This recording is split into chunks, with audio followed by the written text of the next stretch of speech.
Testing, 1, 2, 3. Testing, testing. Testing, 1, 2, 3.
And we, okay, good, we're unmuted there. So I'll call to order the Ferguson Township Board of Supervisors regular meeting for Tuesday, December 9th to order. Please rise as you're able and join me for the Pledge of Allegiance. I pledge allegiance to the flag of the United States of America and to the republic for which it stands, one nation, under God, indivisible, with liberty and justice for all. Thank you. You may be seated. And at this time, we'll recognize the Assistant Township Manager to call the roll. Thank you, Chair. And thank you to the members of the board, staff, and public for joining us this evening for the December 9th, 2025 Ferguson Township Board of Supervisors regular meeting. This meeting has been properly advertised in accordance with the Pennsylvania Sunshine Act as a hybrid meeting with the option to attend virtually and in person here in the main meeting room. If you are in attendance virtually using the WebEx platform and wish to speak on behalf of an agenda item, please say your name, municipality of residence, and the topic you wish to speak on when the chair calls on you. If you are attending in person with us in the main meeting room and wish to speak on behalf of an agenda item, please address the board at the podium and state your name, municipality of residence, and topic you wish to speak on. Members of the public attending using the WebEx platform are asked to remain muted during the meeting to prevent any ambient noise from disrupting the meeting. If a member of the public is acknowledged by the chair, they may unmute their microphone for a question or comment. Secondly, board members are asked to indicate their name when motioning or seconding a motion so that the minutes may accurately reflect the action taken. Finally, a roll call of the Board of Supervisors will now be taken to ensure that all members can hear and interact using the WebEx meeting platform. Please indicate that you are here when your name is called. Mr. Thompson. Here. Mr. Patterson. Here. Ms. Stevens. Here. Mr. Heller. Here. Ms. Strickland. Here. Chair, you have a quorum. All right, thank you. So the Board of Supervisors met in an executive session on December 2nd, December 3rd, December 8th, and December 9th regarding matters of personnel. Does any board members wish to make any changes to the agenda?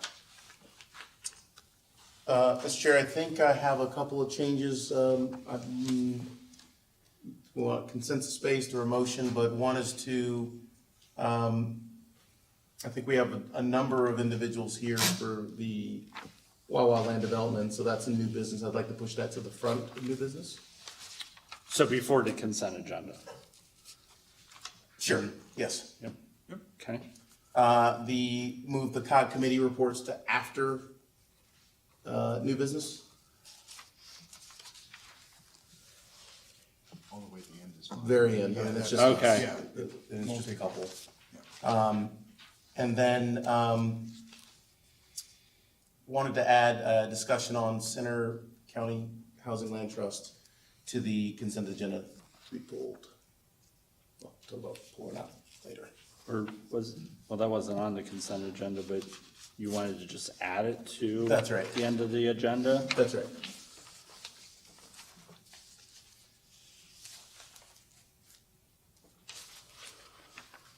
Okay, if I can get some confirmation from the board on that last one, or just any thoughts or comments, we got concurrence?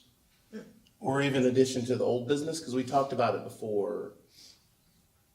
Yeah, There's just some something coming. additional information that may kind of boost the letter that we've already sent, Yeah, that I'd like to bring to bear. I think to old business, if we're gonna discuss it, if you're gonna say something, if you put on the consent, we'll have to Oh, pull fair it. enough. Yeah, old But I business don't know then, yeah. Old technically business. what's better. I'm just asking from a legal standpoint. Legally, we can add it though to the old business. That's what I don't know. as long as it is properly announced and recorded in the minutes, Yeah. and that was It's based not on substantive. It's a not court ruling substantial. of last month. Perfect. Yep. Just Making a confirmation. decision, yeah. I'm good then with the old business approach. Very good. Just a few minutes on that topic, from my perspective. Few minutes, okay, because I know you wanted to pull Wawa ahead, so, okay. Well, just being respectful, and, you know, All right. a lot of folks in here, a lot of time. And keep me on track if I made some chicken scratches, but just in case I get mixed up. Team effort. Team effort to get back. So for announcements and proclamations this evening, I wanted to take time to recognize 4 members of our authorities, boards, and commissions. Got some people that will be stepping off and a few that will be retiring.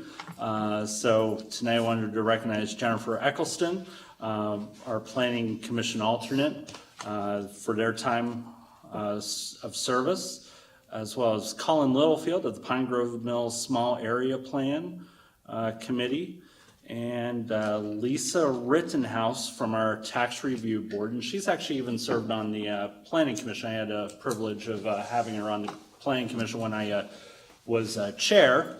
And last but not least, I want to take a moment to recognize Rob Cressweller, who will be stepping down from our Planning Commission as well as our ICDA.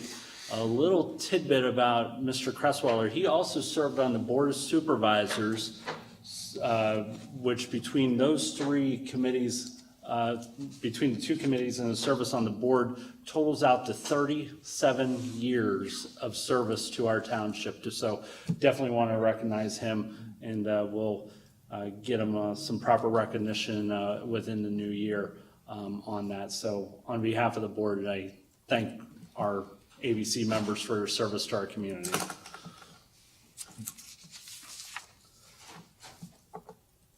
Next up will be public comment, and this will be for items not on the agenda. So if you were here for a particular item that is on the agenda, we will take public comment during that period. So please bear patience for that. So any items that are not on the agenda will start in the room. Each person will have about 5 minutes to speak. We ask you to leave your name and municipality of residence when you come up to the podium. And sir, you have the floor, so feel free to come on up.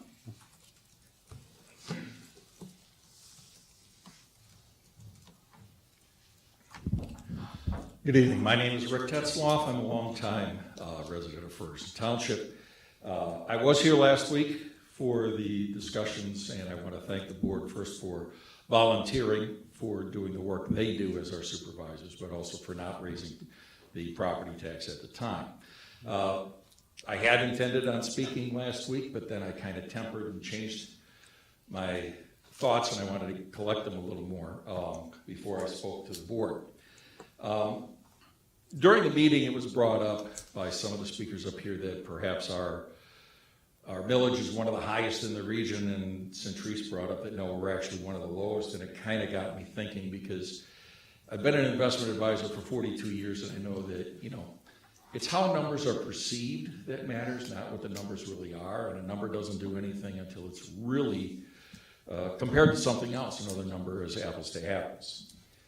So in trying to verify what Centrice said, I came across a link on, of all things, my cell phone, that the county has a very nice chart and list of everybody's in the county, all 30-plus townships. And in looking at this, at least in the public record, that she's absolutely right. Our millage is the lowest in the region, at least what is included in COG at 3.17. You know, I took a look at College at 6.1. Harris Township is 8.2. Patton Township is 10.9. And I'm glad I was sitting down when I looked at the borough. They're 22.8, and they're thinking of raising another 8 mills. But this chart goes on to give you the county millage at 7.8, the school millage, which again, we have various school districts, but it totals it, which I'm sure the friends from Wawa looked at when they were deciding where they were going to put new areas, because yeah, they're going to look at the total amount. And you know, by gosh, we're the lowest in the COG, in the COG sphere, if you will, when you look at the total millage on property taxes, including county and school taxes, at 63.9. So again, it's compared to what? It was also brought up that there's an old committee, which you actually just referenced somebody retiring on. The Tax Review Board hadn't really been formed or met since 1996. And again, full disclosure, I was not only on that committee, I was the president of that committee. And no, I'm not volunteering to do that. Then they're done yet, but it really is the reason I wanted to come up here during the public comments and say something, because one thing I want you to consider when you're forming the Tax Review Board, and I would like to suggest that you consider another ABC, which would be a budgetary advisory committee. Because if you're gonna have advice with where the money is coming from, you might want some advice on where it's going. It would perhaps give a better view from your voters as to giving them an extra voice. But by giving the voice, there's one restriction that I think you should consider changing. The ABCs right now, and you can, I don't know if you can do this, and I'm sure Centrise will be the source of knowledge on this, but I don't think it should be limited just to voters in the township, because again, the source of all knowledge doesn't end at the borders of our township. We have a lot of knowledge and a lot of interesting people and knowledgeable people inside. But, property owners and business owners don't all live inside of the township. And if they own property, and if are conducting their business inside the township, they're directly affected by the taxes on property and by, whatever the budget, whatever spends the money on. I think that there's a lot of knowledge that we can bring from the center region on these areas with people who live in the neighboring townships and the borough, but I don't think we should confine it. But I do think you should limit, or I should say that you should at least have 60% of each of the ABCs as voters, so that, again, control can't be seceded to people who don't live in the township. I would also hope that you'd consider this instead of using consultants. I haven't seen a good result for what the consultants have provided for the money we've spent. And again, you can look at Circleville, it's supposed to be a walk-in community, and how long ago was that drawn up by a consultant? And we have one medical building that's been put up, and we have another housing complex, which was needed. But the original idea was to have a grocery store, a drugstore, various retail shops, and various places where people could live, and they could walk and get their necessities and perhaps even walk to work. It was a great idea, but it hasn't been put into practice and completed. The same can be said for the State College Corridor. I was also pretty active when we were talking about regional parks, when they were all in the consulting stage with Oak Hall and the regional park that was just completed on Whitehall. I was very active in softball as a player, manager, sponsored a team. I was on the Hess Field Committee, which also put me on the state ASA committee, which determined where tournaments were, and at the end, with the transition from private to public at Hess Field, I even did concessions, okay? Well, at the time I was doing concession, there were 12 state tournaments held at Hess Field. That brought people into the area, and they spent money on hotels, on food, on, souvenirs, etc. When you think about it, every one of those teams has 10 or 11 people playing. There's 4 or 5 people on the bench. Some of them brought their spouses or significant others. Some brought their kids. If it's a youth tournament, sometimes grandma and grandpa are here. Sometimes aunt and uncles are here. There's at least 3 coaches on each team. The largest tournament that was at Hess Field when I was involved, and it was only Hess Field, had over 30 teams. That's a lot of folk coming in for a weekend.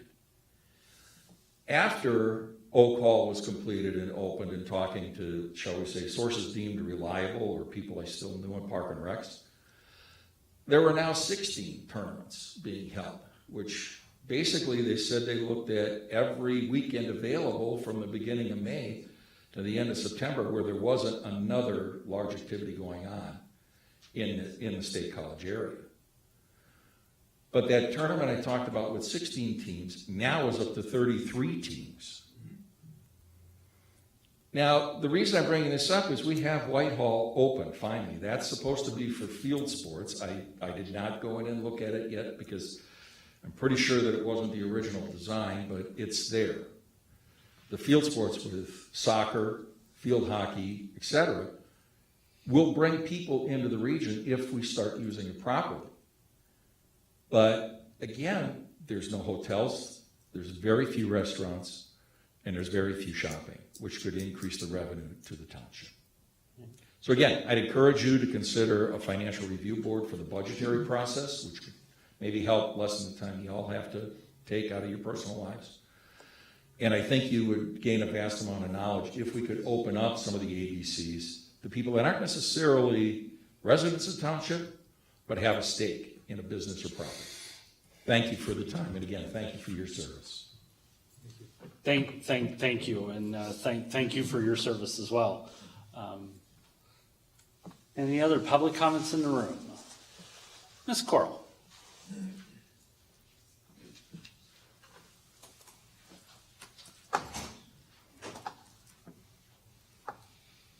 Kayla Coral, Ferguson Township resident, standing before you as the location coordinator for the Pine Grove, Lower, and Union cemeteries for Wreaths Across America. I just want to thank you all. You did contribute $1,000 towards that, and we were successfully able to get more than enough wreaths to cover all 157 veterans that are laid to rest in both of those cemeteries. And we will be doing that this Saturday at noon for the second year in a row. So I just wanted to make that public comment that I appreciate you all continuing to support that. So thank you. Thank you, Kayla, and I believe it was just Matt and I. We did attend that event last year, and I think we're don't want to speak to your schedule, but I think we're interested in. I think I'll be in town. I'll take a look at my schedule, but yeah, it'd be nice to go out. It actually went quickly, even though it was like the coldest day of the year. It went quickly, but definitely a good experience. And I really liked your presentation last year. You really spoke to the significance and the honor of our veterans that are laid to rest in those cemeteries. So very good experience, and yield the floor to Matt. No, thank you for that. And again, I just want to say thank you for everything that you've done to put this together. It was a wonderful event last year, and I will say that what was most touching for me, not having family or anybody buried locally, was that our home was built in 1840 in Pine Grove Mills. And the person that built it and owned it is buried, and a veteran, in the Presbyterian Cemetery. And it was a wonderful experience to take a wreath and walk over to that grave and lay it on that. So that was a very memorable moment for me, and truly appreciate, as a veteran, all the work that you've done, and especially that time. So thank you. All right. Any other public comments in the room? Anyone online? Okay. Seeing none, public comment is closed, and I will entertain a motion to approve the minutes from the December 2nd meeting. This is Patty, so moved. Do we have a second? This is Matt, second. Okay, got a motion by Ms. Stevens, second by Mr. Heller. All those in favor say aye. Aye. Aye. Any opposed say no. All right. Authorities, boards, and commissions reports. Tonight we have the Center Area Transportation Authority quarterly report. And do we have our representative from CATA here? Or any representative from CATA? If not, I will skip ahead, but keep a note in there. We can always recall that. Department reports. And those will be included in your agenda, so any questions regarding the department reports? Seeing none, our December Diversity, Equity, Inclusionary Activities and Acknowledgements. Hanukkah will run from December 14th through December 22nd, and Kwanzaa will run December 26th through January 1st, 2026. Unfinished business. Yep. Tonight we have a public hearing on a resolution of the Township of Ferguson, Center County, Pennsylvania, adopting the Ferguson Township operating budget for the fiscal year 2026, beginning January 1st, 2026, and ending December 31st, 2026, and the manager is recognized. Thank you, Chair. Provided with the agenda is a narrative summarizing the budget and some details that the board may find relevant. Happy to answer any questions the board may have. Any questions on the budget? Mr. Heller. To confirm, there is no 1 mil increase. That has been removed. That is correct. Thank you. No questions. Appreciate it. Okay, any other questions?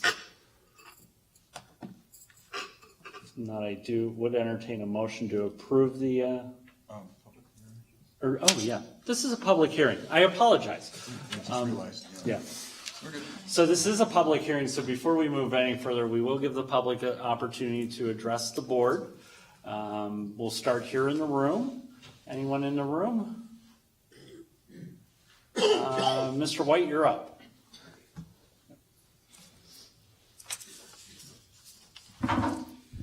Hi, Trevor White, Ferguson Township. The general fund balance is expected to be approximately $11.3 million at the start of FY26. This means that if the budget is 100% accurate in terms of expenses and revenue, that in FY27, the general fund balance will start at $7.6 million, which is approximately 4.5 months of this FY's budgeted expenditures, which falls within the GFOA's best practices, if I'm not mistaken. I think so. Yes. Okay. It exceeds it. Yes. However, this means that we do need a solution now. Last meeting, we saw what would not be feasible. Eric Scott and I discussed areas of targeted austerity measures, primarily within the Public Works and Police Department capital expenditures. Following last meeting, there was also a coffee and conversation event that I attended, along with Mr. Keogh, and a surprise visit from State Senator Langerholk. During this meeting, those two discussed what was, by their own admission, a scary word: reassessment. The last time a reassessment was done was January 1st, 1995. I was 7 months old. The common level ratio, or CLR, for Center County is 5.85. This means that market values for real estate are almost 6 times higher than the assessed value. There's an item on the consent agenda that I think would be enhanced by considering the following. In addition to discussing joint ventures on sharing services with other municipalities, I think it would be beneficial to discuss potential joint resolutions stating our intent as municipalities to remain revenue neutral on property taxes, conditional on a countywide reassessment, which could allow us to reduce our millage by, if I'm doing the math right, about 83%. So as opposed to a 30% tax increase, we could potentially see an 83% tax decrease while still having the same amount of revenue as a township if the county did the reassessment and we all signed a resolution stating that we would then adjust our millage rates to account for that. One of the reasons why reassessment just doesn't happen is because it would be political suicide for somebody to, market values have gone up 6 times as much in the past 30 years. Nobody wants to pay that much in taxes. However, if we do enter into these joint resolutions with a bunch of other townships and we say, hey, county commissioners, do this reassessment so that way we can reduce taxes, we can actually figure out where we're going, we might actually have somewhere to start. 30 years without a reassessment is too long. Again, I was still in diapers the last time this happened, so maybe it's time we considered that. Thank you. Thank you, Mr. White. Anyone else in the room? Anyone online wanted to participate in the public hearing? Just going to do a last call all around. Seeing none, the public hearing is now closed. And could I have a motion to adopt the budget? This is Matt. I move that the supervisors approve resolution 2025-34 to adopt the 2026 Ferguson Township operating budget as presented. And do we have a second? This is Lisa, I'll second. Motion by Mr. Heller, second by Ms. Strickland. Board discussion. Okay.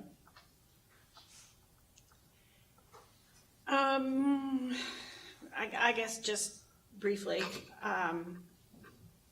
Trevor, I'm not entirely sure about the reassessment discussions that have been happening. I know my house was reassessed because we made improvements. So I can't speak for other properties in the township. But what I will say is that since I've been on this board, we've had revenue issues. Our expenditures have just been exceeding our revenues, and we have been trying through the years to be creative about it. And we were floated with the rescue plan funds for a while, the stormwater fee for a while, and those are gone now. And so when this budget was initially proposed, I could get behind it because there was the 1 mil proposed increase at the time. But where we are now, taking money from our general funds, just to me does not, particularly in uncertain times, doesn't seem like fiscally responsible. So as this budget is presented, the one that we discussed and went through through the summer with our CIP and then in October, I was down with it when I thought we were responsibly thinking about increasing taxes at a lower rate. But as presented now, I just can't support this budget. So that's just my comments. We know we have a revenue problem. We're not going to slash our way out of it. And as I said, I'm not sure how the reassessments occur when people have renovations and where it stands. But that's just my 2 cents. Any other board? Okay. I was going to say every dollar. One thing I'll point out: every dollar in the budget, like I said last week, it represents a service or something that is important to someone that they rely on, whether that's public safety or road maintenance or the community programs. So I've kept that in mind going forward. Like, yeah, there is a lot of things that we could say, yes or no to, but it does have consequences. And even whether or not we raise taxes or lower taxes, that too does have consequences to it. So I'm willing to bring the budget forward. As I said last week, unlike what we have seen in Harrisburg or Washington, there will be a budget passed one way or another here in the township. So yeah, that's all I have. And if nobody has anything else, I would recognize the township manager to call a roll. Thank you, Chair. This is a roll call for Resolution 2025-34. Chair Thompson? Yes. Vice Chair Patterson? No. Supervisor Stevens? No. Supervisor Heller? Yes. Supervisor Strickland? Yes. Thank you, Chair. The vote passes with majority vote, 3-2. Thank you. All right, next up, a discussion on, this would you say it was like a partnership with the Center County Housing and Land Trust? Yeah. Or continued discussion on that Continued item from discussion. previous So meeting. Center, just for everybody's awareness and for those that don't know, Center County Housing and Land Trust came a couple of meetings ago, and they were working with a group, a collective, trying to bring some resources together at the state to work on keeping 49 workforce housing units here in the township.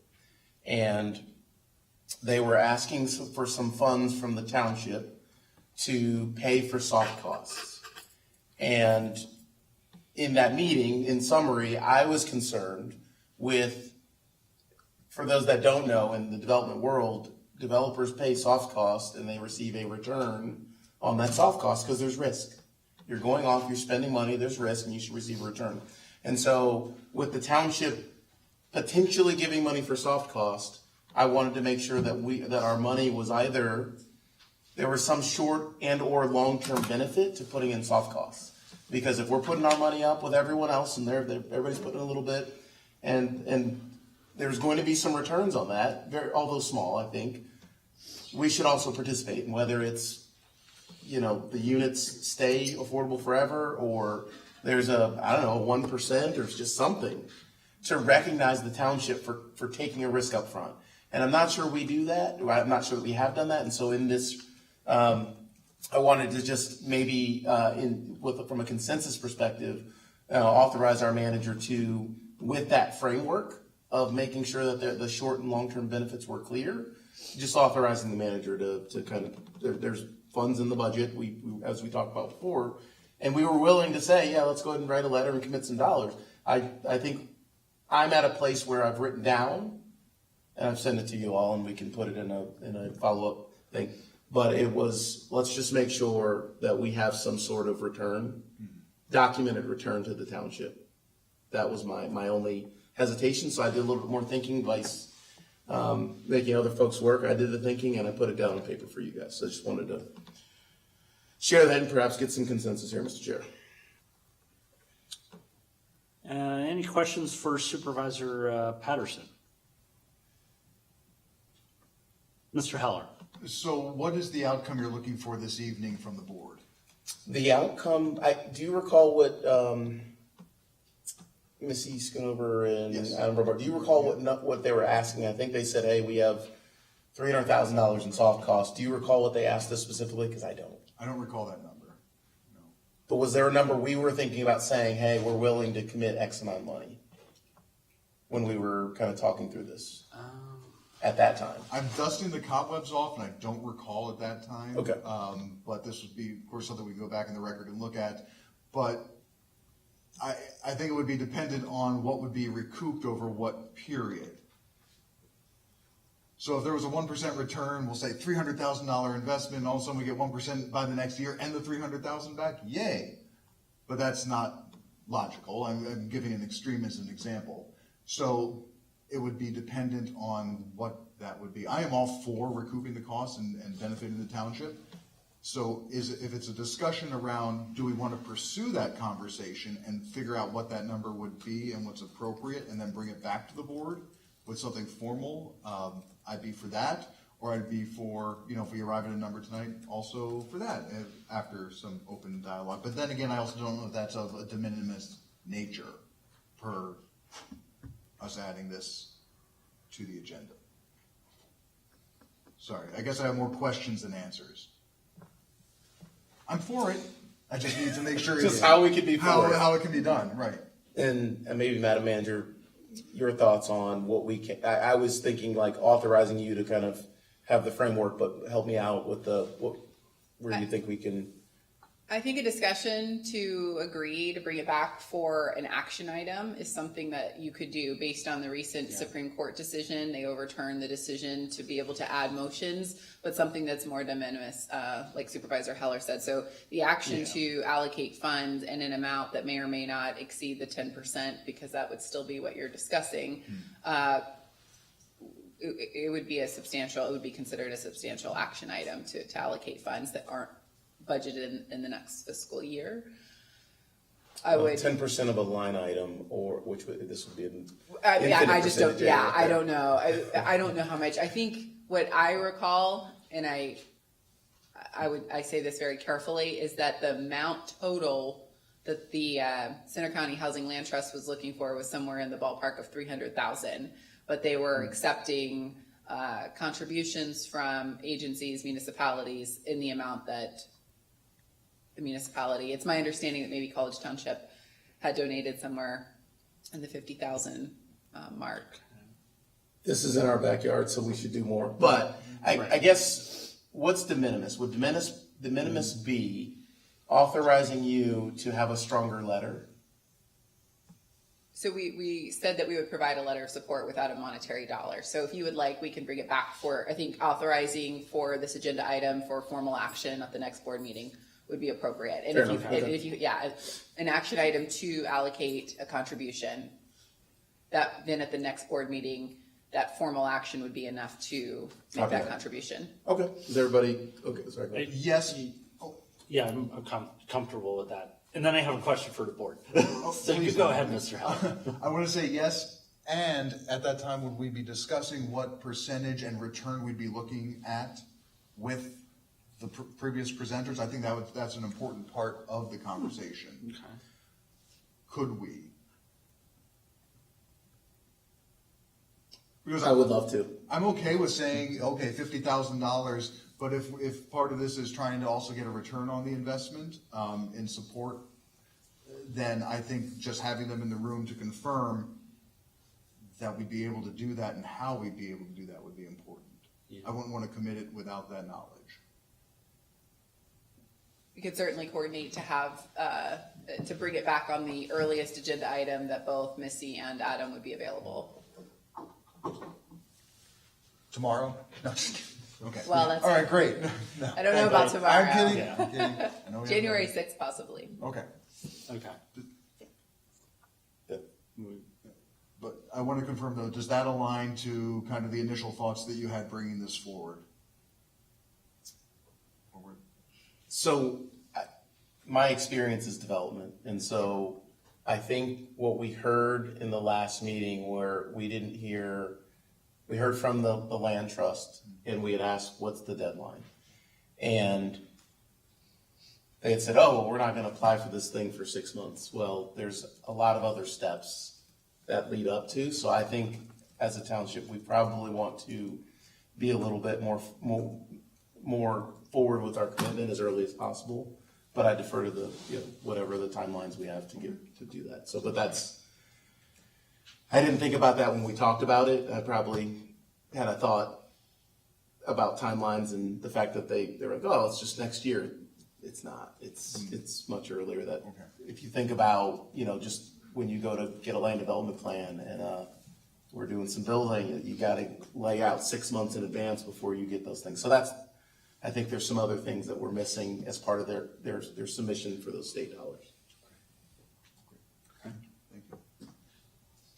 Well, I guess you addressed what I was going to ask, if there was consensus of the board for representatives from Center County Housing and Land Trust coming back, and it sounds like there is, and the manager will coordinate that. So, As early as possible with their attendance. right, yeah. Given the attendance, and that is coming right off the holidays, so it may need to be pushed out a little bit further. Any other questions or feedback? I don't believe we need a motion. It's just we've reached consensus to bring this back for a more formal action. So I think we've provided staff with what they need to sufficiently move this forward. So appreciate that. Thanks for allowing this discussion. Yes, thank you. And could I recall the CATA report? I believe that's Rob DeMeo on the line. Can you hear us, Rob? I can. Can you hear me okay? Yep. Yeah, my apologies. Trying to juggle kids at home, just didn't align with the Board of Supervisors meeting. My apologies for being late. No worries. But I've submitted a report that's within the agenda packet. Happy to answer any questions or come back to everyone if I don't have the answer. I think a couple of things I just wanted to highlight in the report, if possible, that I thought were of consequence were the implementation of token transit at the tail end of the summer and going into the start of the school year. Really well received. A couple small bumps in the road, but nothing that really got in the way of it moving forward. The other item I would note is Todd Horsley officially took over for David Rochelle as the CEO. David's last day with CATA was November 10th. It was a great transition. Really appreciated David's contribution to CATA. We're looking forward to what Todd brings to CATA. And that's really it. I have everything else is detailed in the report. All right. Thank you. Any questions for Mr. DeMeo? Okay. Thank you so much. Yeah. Again, apologies. I was late. Can I add one last thing? Go ahead. Yep. Yeah. I really wanted to thank Ms. Martin for her service and dedication to Ferguson Township over the years. Knowing that you can't please everyone every day with every decision made, I appreciated the safe and welcoming township that she helped to create for me and my family. So thank you very much, Ms. Martin. Thank you. Thank you, Rob. All right. Next will be new business, Wawa preliminary land development plan, and I will recognize the Assistant Township Manager. Thank you, Chair. I'll start with a background here and then move to the summary to catch everyone up to where we're at this current time. Wawa Aaron Drive Store 8217 preliminary land development plan was submitted by Pantera Engineering on June 23rd. 2025, and revised October 3rd, 2025. The proposed development is located at 169 West Aaron Drive. The site is 2.466 acres in zone general commercial and entails the demolition of the existing building and site and the construction of a 5,330 square foot automobile service station with associated canopy over 6 fuel pump stations. The maximum height of a portion of the building is 33 feet 3 inches. The canopy over the fuel pumps is 15 feet in height, and the total proposed impervious surface area is 31,382 square feet. Former use of the site was a now vacant auto sales site. Along with the application, a modification is requested from chapter 22, 502.5 L1C driveways of the subdivision and land development ordinance design standards for streets to allow entry to the site from a higher classification roadway. The code advocates for entry from the street of lower classification along Aaron Drive. Additionally, a variance was granted in 2023 to allow the proposed canopy to encroach into the required 50-foot rear yard setback by 12 feet for a total area of 1,100 square feet. Where we're at today, the request was presented to the Planning Commission on October 27, 2025 for discussion. It was presented again on November 10th, 2025 for the Planning Commission for consideration and possible vote. At the meeting on October 27th, residents spoke of concerns related to cut-through traffic, entry points, safety, and circulation. At the same meeting, the Commission concurred to meet again on November 10th and requested that the applicant give suggestions that address concerns related to cut-through traffic between Viro Boulevard and Overlook Heights. At the November 10th meeting, the Planning Commission approved the following items. One, to recommend the approved land development plan to the Board of Supervisors with conditions, and recommend approval of the requested modification for right-in, right-out access to the lot. The condition with which the plan was recommended to the board for approval recommended staff meet with the developer's engineers to find solutions and address the following issues. Possible barricades in the development, further discussion on the right-hand turn on Aaron, making Aaron Drive one-way, rear property noise barrier, and controlled access off Bergman Court.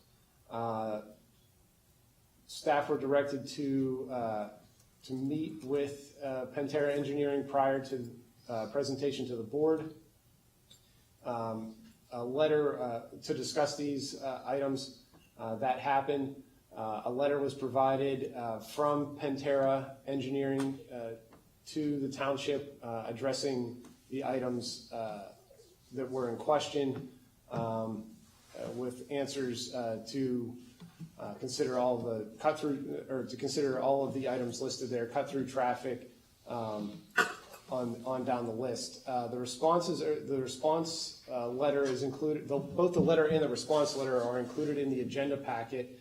The options provided by the developer included providing a stipend for signage and markings for a do not enter condition on West Aaron Drive, or whatever solution is ultimately determined to be at that point to address any potential cut-through traffic.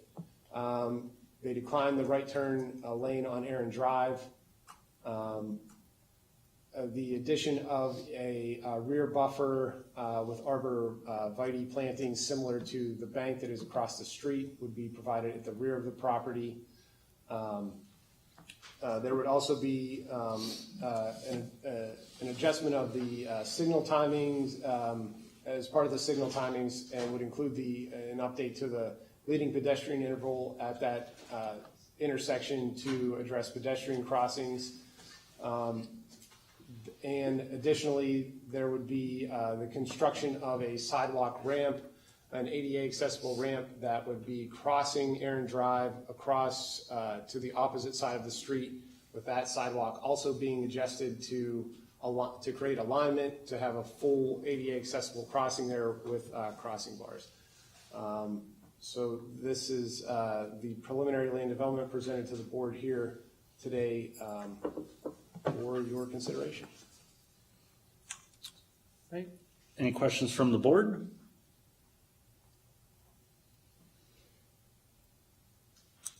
If not, I was going to say, would you mind me opening the floor up for a public comment? I know we've had a lot of people that have been very participatory in this process, and I do thank them and want to afford everyone further opportunity. So anyone in the room wanted to address the board? Seeing some pointing. Feel free to come on up.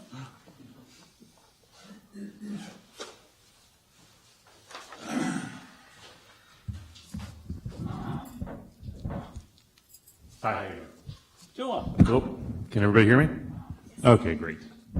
I'll start. My name is Rob Venema. I live on North Allen Street in Overlook Heights. I'm going to open my remarks with the same comment that I started at the last planning commission meeting, which is very, very simple. So you'll wait until someone is seriously hurt or killed until you do something about the problem. It was a comment made by a Penn State student who was at one of the planning commission meetings, the one on October 27th, neutral third-party student, engineering student who was there auditing the meeting. His comment was a reflection on the impression that he got from that meeting that an uptick in traffic through Overlook Heights,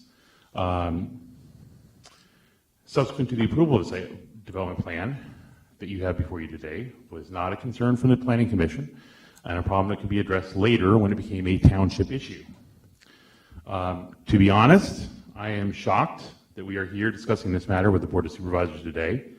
2 years ago, we were told by most of you that the developer would have meetings and be open to input. They have heard our input. They have done nothing to address the concerns. Their plan remains largely unchanged from its original concept. We were also told by the Planning Commission, we were also told to go to the Planning Commission, that they would have the ability and authority to address our concerns and to be active when those meetings were held. We were there. You have it on your records. They did little to address those concerns. Basically told us that truly our concerns were going to have to be addressed by the Board of Supervisors. When I opened with the student comments, I thought it was a bit dramatic at the last meeting, but as time has progressed, and both Wawa's representatives and the Planning Commission have refused to address the concerns of the Overlook Heights community, whose numbers represent close to 10% of the Ferguson Township population, I now view this comment as an urgent warning that would be foolhardy not to act on, and the responsibility of which now falls on all of your shoulders. With some 333 residential parcels and thousands of residents, ranging in age from school-age children to elderly retirees, Overlook Heights is a peaceful, dynamic neighborhood. At almost all times of day, you can find residents riding their bikes, children playing outside, and people out taking a walk on our peaceful residential streets. Those same peaceful streets mean we don't need much in the way of streetlights, which in turn means that we can still see the stars at night, enjoy our homes without needing to block out the world. We feel strongly that there is no reason this way of life and standard of living should be negatively impacted by the allowance of any minimally mitigated adjacent development. I say minimally mitigated because every land development plan has certain bare minimum standards that it must meet by township regulations. What we are asking you to do is to look beyond those bare minimums when taking the safety and well-being of the Overlook Heights residents and taxpayers into account, and to include additional stipulations for Wawa and the developers to be able to use this site to conduct their business. These considerations and requests deal with A, the safety of our community in the form of traffic concerns, and B, the well-being of our residents in the form of noise and light pollution.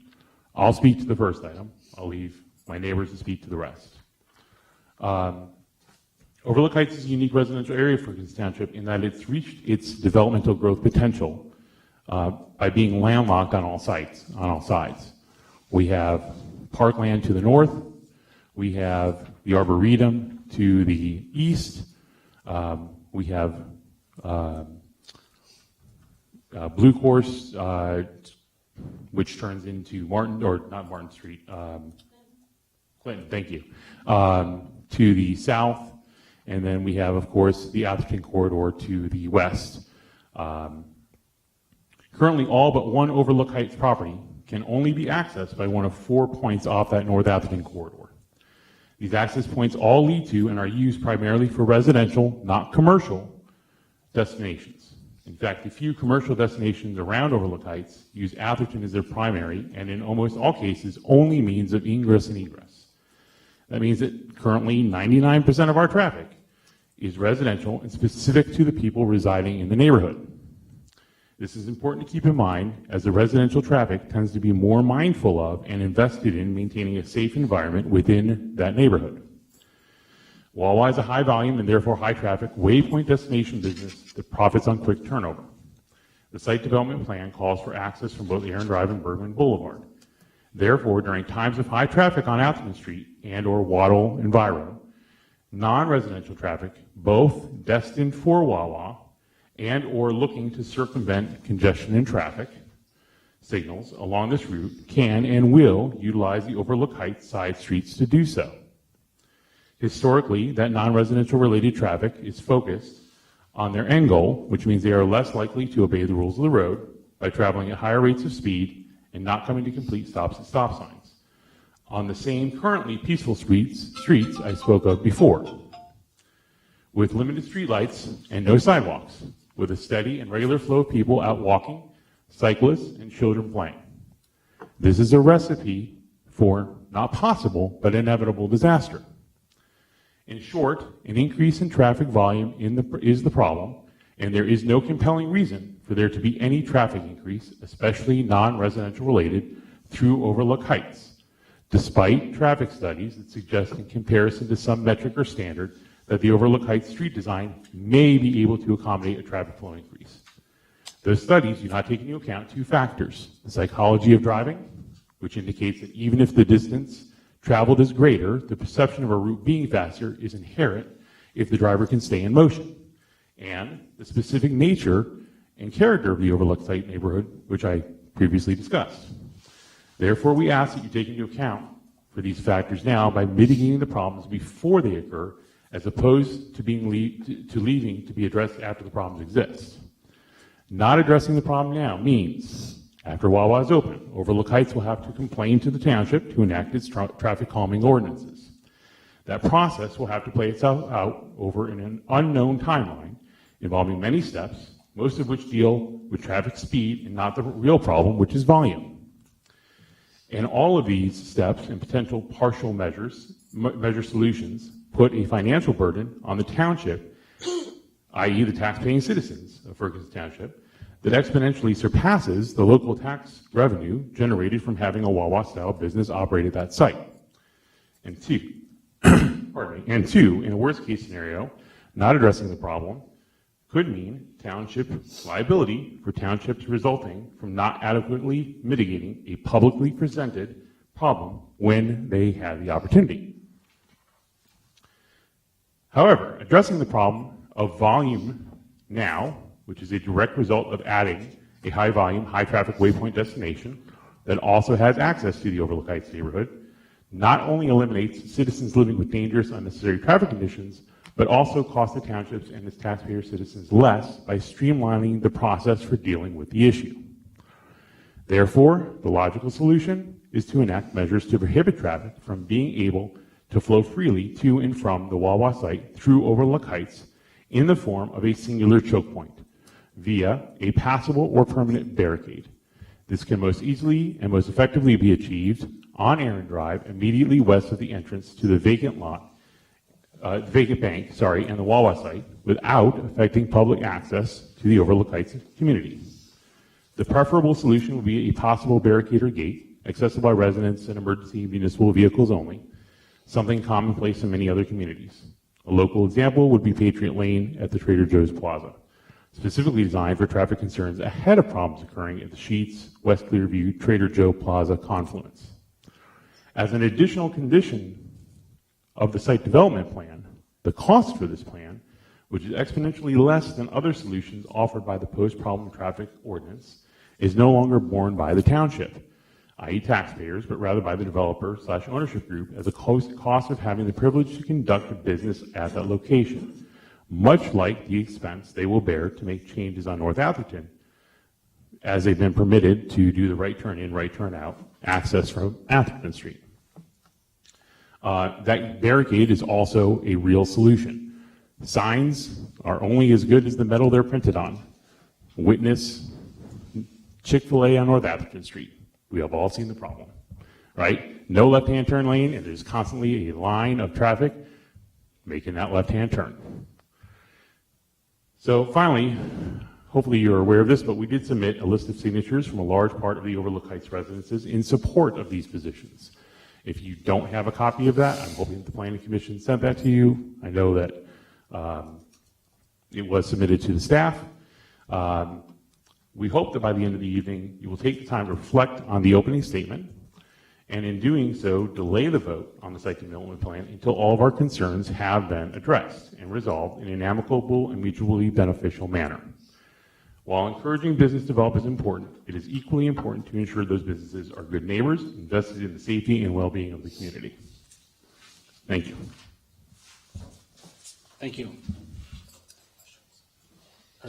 Go ahead if you have something. Sir, if I may, just a couple of kind of curiosity questions. Sure. Do people cut through the neighborhood currently? Not too much. There's not too much cut through traffic, and most of the time when people talk about the cut through revolving around this site development plan, they're worried primarily about people cutting through Wawa, specifically Wawa. That's only one very small part of the problem, right? Really what we're worried about is people cutting through the neighborhood to circumvent traffic on North Atherton, which gets terrible. I think that's why I'm asking the question, because I can think of a few events per year where Atherton's pretty terrible, and so. Right now, there's not much of an advantage to it. If you were to have, I don't know if anybody is here from any of the emergency services, but I can tell you when traffic does get bad on those instances and police need to get up North Atherton quickly, they will come right up my street. But right now, there's no destination point. So there's not too much of an advantage to cutting through the neighborhood. You'll see a few people do it. Sometimes people trying to get to the waffle shop will cut down our street, but it's not terrible right now. This is a high traffic waypoint destination. It will absolutely occur. So you think that people will come, instead of, if Atherton gets a little busy, they're going to make a right on Clinton. Yep. And they're going to cut over and make a left and then go into Wawa. Yeah, absolutely. It's faster.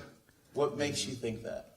If they're not doing it today for like a very, very large Penn State game coming in or out, right? Why would they do that specifically for Wawa?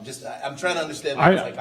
Well, you're talking about high traffic, high destination waypoint now that you're putting in there. So people that are trying to get to that point are going to utilize that, and I'm not even talking about football weekends. Right? It could be 5 o'clock on any weekday. Okay? If you can avoid the traffic signals at Clinton, then at North Hills Place, then at Aaron Drive, to get up there much faster, where you basically have 2 stop signs that maybe you don't come to a complete stop at, it's a lot faster. Plus, if there's less traffic that way, and you're moving, it feels faster. And that's only in that particular instance. You've also got it going the other way as well, right? If you're coming from Bergman, if you're coming off of Waddle, let's say you're getting off the highway on a busy football weekend. Yeah. Instead of going to Waddle to Viro to the 1, 2, 3, 4 lights to get to just to get from there to Atherton, you make that left onto Viro Boulevard, make a right onto Bergman, and you get to Wawa if that's where you're trying to get, even if it's a waypoint, just a stopping point, and then continue on. And of course, continuing on, if you're trying to come out of that Wawa, you've got 150 feet, essentially, at a stretch, quite honestly, from that entrance to the light. No left-hand turn lane, a traffic signal. If you're trying to make a left back onto Atherton, and you see 5 cars ahead of you, and you know you're not making that light, cut down through the neighborhood. You gotta look in the camera and tell everybody not to do what you just said. I would love to do that, but, you know, yeah. No, thank you, I appreciate it. And then, Madam Manager, if I could just get you to repeat, because we get this regularly, and I think you got some misinformation. If we are presented with a plan that has met all of the requirements of the MPC, our hands are kind of tied, and maybe, Manager, you can say it in a different way, but we can't just deny something that meets all the requirements. Is that accurate? As the governing body, your role is to make sure that the ordinances are met as well as what's required in the MPC for this preliminary approval. Yes. And this has met all the preliminary requirements. Is that? I, of course, have had updates and have been in consultation with our staff, and yes, the review that I received as of Thursday is that it does. And I'll yield the floor to James, Assistant Township Manager, who's working more closely with the engineers. Yes, this plan meets the standards of the ordinances. The recommendations or the proposals to address some of these issues from the developer are above what is required of the ordinance. There's a limitation to what the township can effectively ask an applicant to do. In this case, anything that's off-site is not something that we have the ability to ask for an improvement for. It has to be at the site itself. In this case, the developer is proposing or conceding to provide a handful of improvements that are arguably off-site across the street and whatnot. Now, Can I just ask a quick question about that? Some of those things that they're doing that you're saying are off-site are on North Atherton Street, which is a state-run road, correct? Well, these would be the couple of the improvements we're talking about are actually on Aaron Drive.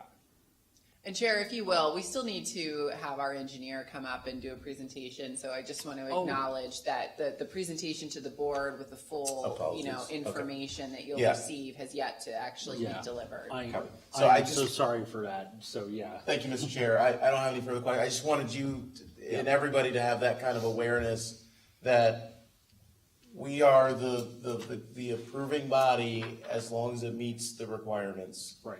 And so I apologize that somebody told you can go to the board and they'll stop this, and somebody told you before that go to planning commission and they'll stop this, and somebody told you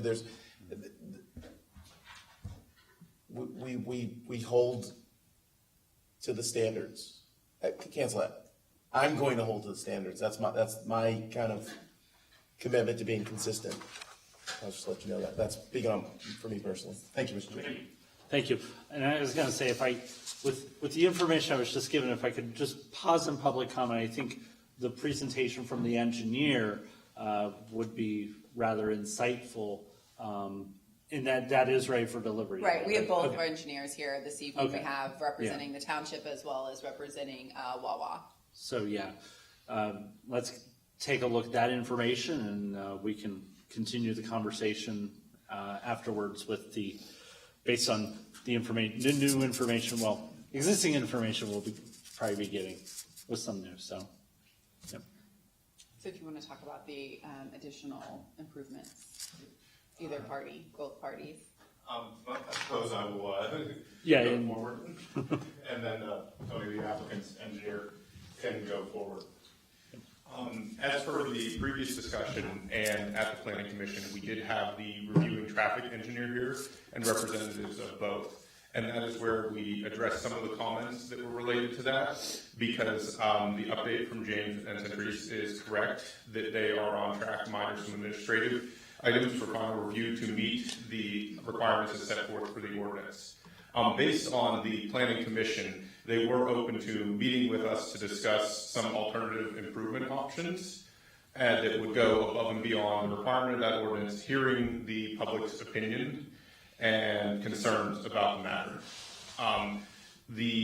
Some of those improvements include the alternative installation and modification to a right across to provide, if you can see in that diagram, the sidewalk that enters farther back into the neighborhood to further connect it and provide something that's not directly addressed to Atherton Street.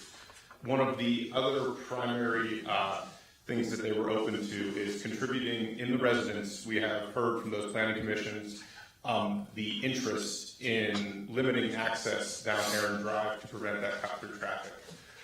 The most pragmatic way to do that would be signage and conversion of one-way. This, however, does have potential implications with Suburban Park and other traffic flows. So upon discussions with the applicant, their proposal is to monetarily contribute to those, and so that it can be studied after the storm's operation has been normalized and residents who might be affected adversely by that one-way have been consulted, so that we can properly have public input and make that as an educated decision, given the potential impact it has to the neighborhood. Because there is an example of no good deed might go unpunished. The stop of traffic in Suburban Park there is likely to direct traffic down other intersections and further its length through the neighborhood as well. So these are just items that we should consider and see how real these problems, and see how the extent would be the correct term. See the extent of the cut-through issue, the extent of the concerns in the community, and engage with all stakeholders at that time when we can speak towards data and data-driven ones. And when did you say that would occur? Conversation, this is after the development begins or prior to the final implementation of the plan? That study would, from an engineering perspective, would have to occur after there was a normalized operation in the store. Because what we've heard from community members and Rob is absolutely correct. Traffic studies all have estimations and different items for source. Short of a true traffic study, anything that we say is an estimation at that point in all directions. So, as is common with these, and at the Rob, our traffic engineer from McCormick Taylor, that ideally would occur sometime within a few months after operation has begun. I think if we all see when a new store opens, there is certainly an amount of excitement, and in particular with Wawa, which has a following, there might be heavier traffic at first versus when it's normalized versus when it's others. Now, that can be at the discretion of the board and the residents, how quickly that occurs. You would probably want it to occur no less than 1 month after opening. It could occur a few months later, depending, just to allow that stabilization. So again, the developer has proposed to help contribute monetarily to that scenario should we choose to pursue it, that way to help lower the financial burden on the township, but allow us to make a kind of data-driven decision at that point about what we want to do, as well as evaluate and speak with the community about the other potential impacts of doing that. Because again, it will divert traffic. There are a number of homes on that very specific part that then would be required to return into the Overlook Heights neighborhood before leaving, because one-way traffic gets best. There aren't exemptions to that option of converting the road. So I'm free to any questions from the board, probably. Ms. Stevens? So I want to go to the traffic study that was done for this, before this all started. And that was done, the data that you got from that, what metric does that provide you? And I, full disclosure, I did not do the traffic study, and that was reviewed by Ron, but it is my understanding that that traffic study helps to evaluate both the traffic that's anticipated to be a bypass traffic that's anticipated from other regional destinations throughout there, and it's really based on volume. That is what that traffic study primarily focuses on. And part of the key focus of that was the signal timing queue lengths of the existing intersection and the lights and how it is affected. Okay, so, and that traffic study was done on Atherton as well as Aaron Drive? Yes, it was done. They basically, my understanding of it is that there's a scoping area for that included also Bergman Court in through that, as well as Aaron and Atherton. In the preliminary phases of that traffic study, there was some consideration given to cut through traffic as well through the Overlook Heights neighborhood. That's addressed in one of the appendices to the study, but ultimately some of those numbers did not yield inclusion in the final study, which that study is then just for clarification, that study is scoped between the Township Transportation Engineer and PennDOT, being that it is a state-run road. So that was the determination of the reviewing parties, which was previous to my tenure, but I do understand that was their conclusion. Okay, but Aaron Drive isn't a PennDOT road, just north out there. No. So the highway occupancy and the signal belongs to PennDOT, and that's how they're involved in this. But the traffic study expands both to include township roads and PennDOT roads to account for the traffic and signalization. So I guess I'm just sort of trying to establish that will be a baseline, right? How long generally are those traffic studies considered to be valid? Well, because I remember they had the cameras or whatever it was on the traffic lights. I don't recall. So anyway, that will be the baseline, so that afterwards, if there is another study to worry about the volume, is what Mr. Venema is talking about. That study, it is my understanding, could serve as a baseline. In addition, we had communications with the transportation engineer and different parts of the studies. It also could be possible and prudent to establish a second baseline using what he was describing as a license plate study. So there are other considerable options, and then that would be very definitive because it would be focused specifically on the entrances and exits to Overlook Heights to determine waypoint destination of cars. That is something that has yet to be officially considered, but that was something that we did receive from Rob, who was serving as our McCormick Taylor. Great. Thank you. Any other questions? Ms. Strickland? I have some. I don't need to go first. Okay. I have a few, but somebody else just had one. Okay. So just a couple of questions about the pedestrian flows in that area. Is this the right time? Are you going to be able to answer? I will answer them to the best of my ability. So I think, I was pleased to see the improvement of the extended interval for pedestrian crossing, and I'm wondering, are right turns on red permitted at all of those intersections? I hate to speak out of turn. I believe they are, but I do not want to confirm that without looking and reviewing that specifically. That obviously is one of the potentials that can go in alignment with those leading pedestrian intervals, is providing extra protection from them by separating those intervals. Now, with Atherton, there is considerable traffic on that and queuing, so that's part of an iterative calculation to see if that's an applicable setting, just due to the ADT and QS. One of the results of the traffic study did show, when they start looking at future projections, how those queue lengths interact with other intersections around them. So it is part that just has to be accounted for in any modification like that. Yeah, okay, thanks, because I understand, changing anything on Atherton is different than changing something on Aaron, which is still not a given. But,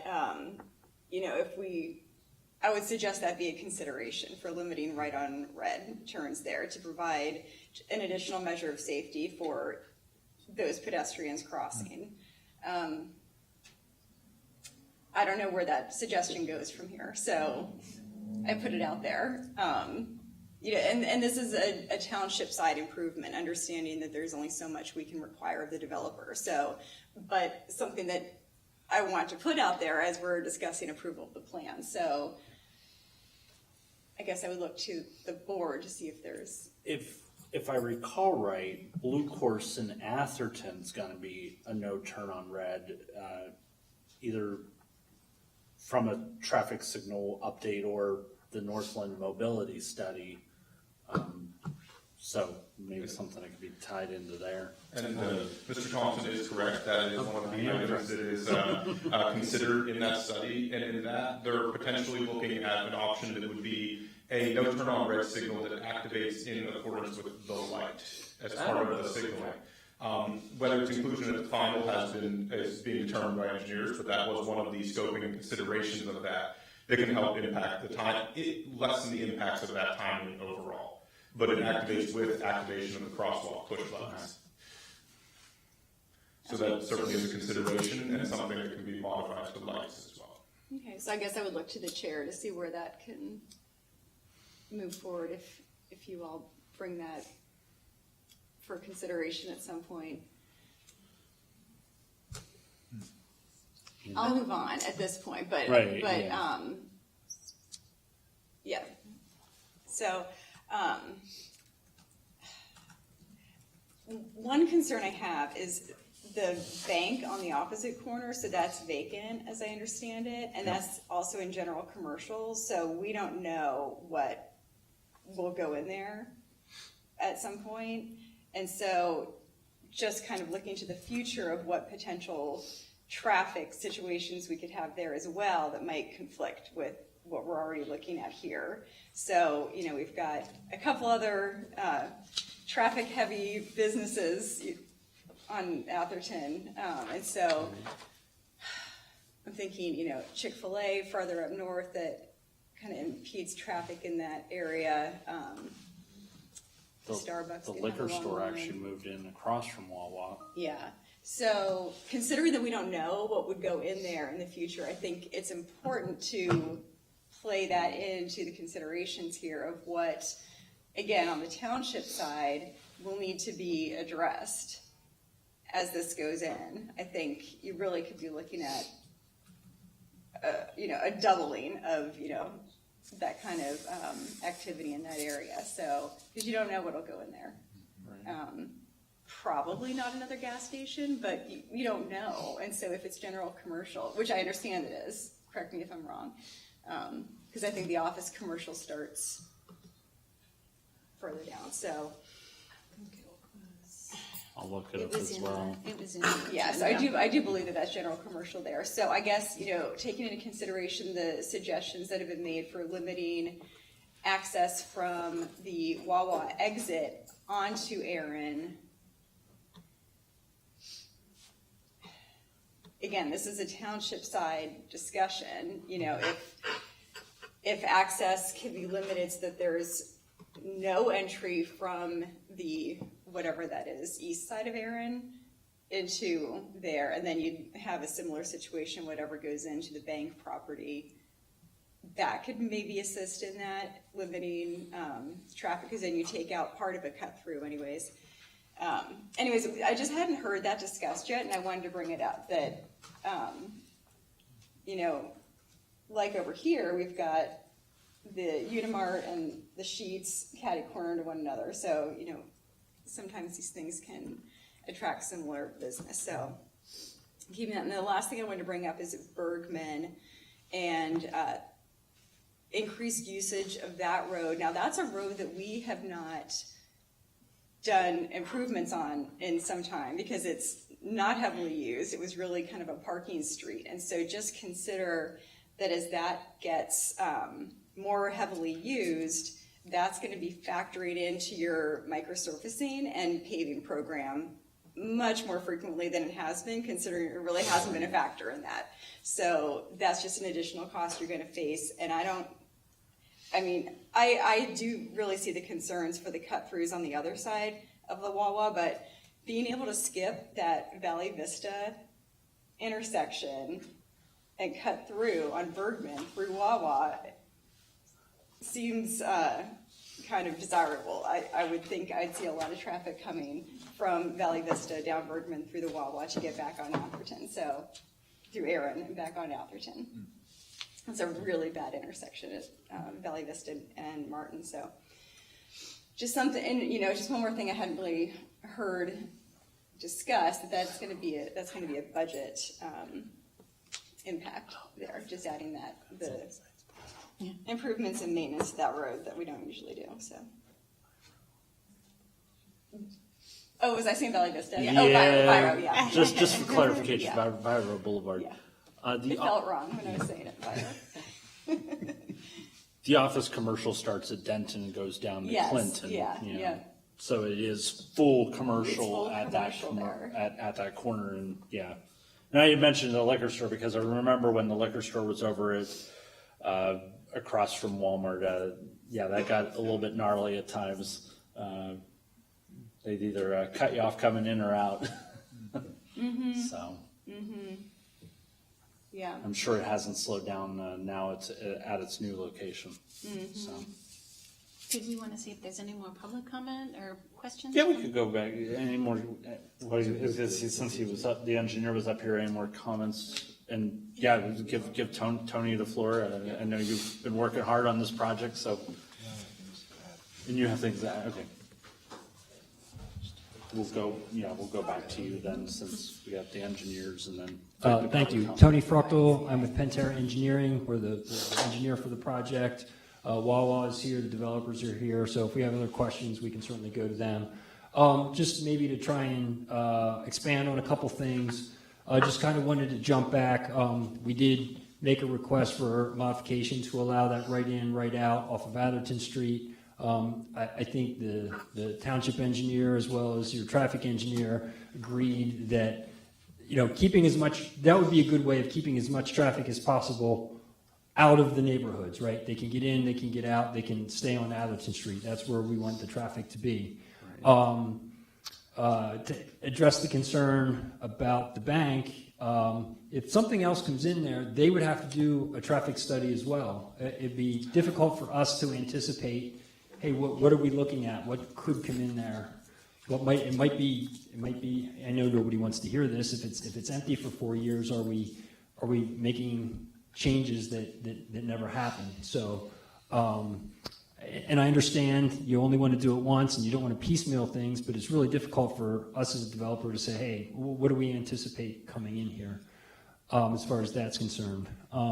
We did meet with the assistant manager and township engineer on site. We kind of talked about what could be done to limit traffic through the neighborhood. I think the idea of a choke point, meaning a barrier or a gate, there's a lot of other implications to putting something like that in than, hey, we're keeping some folks we don't want in our neighborhood out of our neighborhood.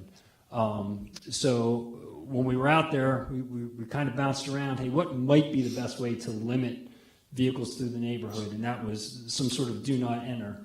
I know signage don't physically stop people from going through neighborhoods. We talked about a no left turn sign. We think that goes nowhere. But the discussion was, hey, do not enter signs with striping.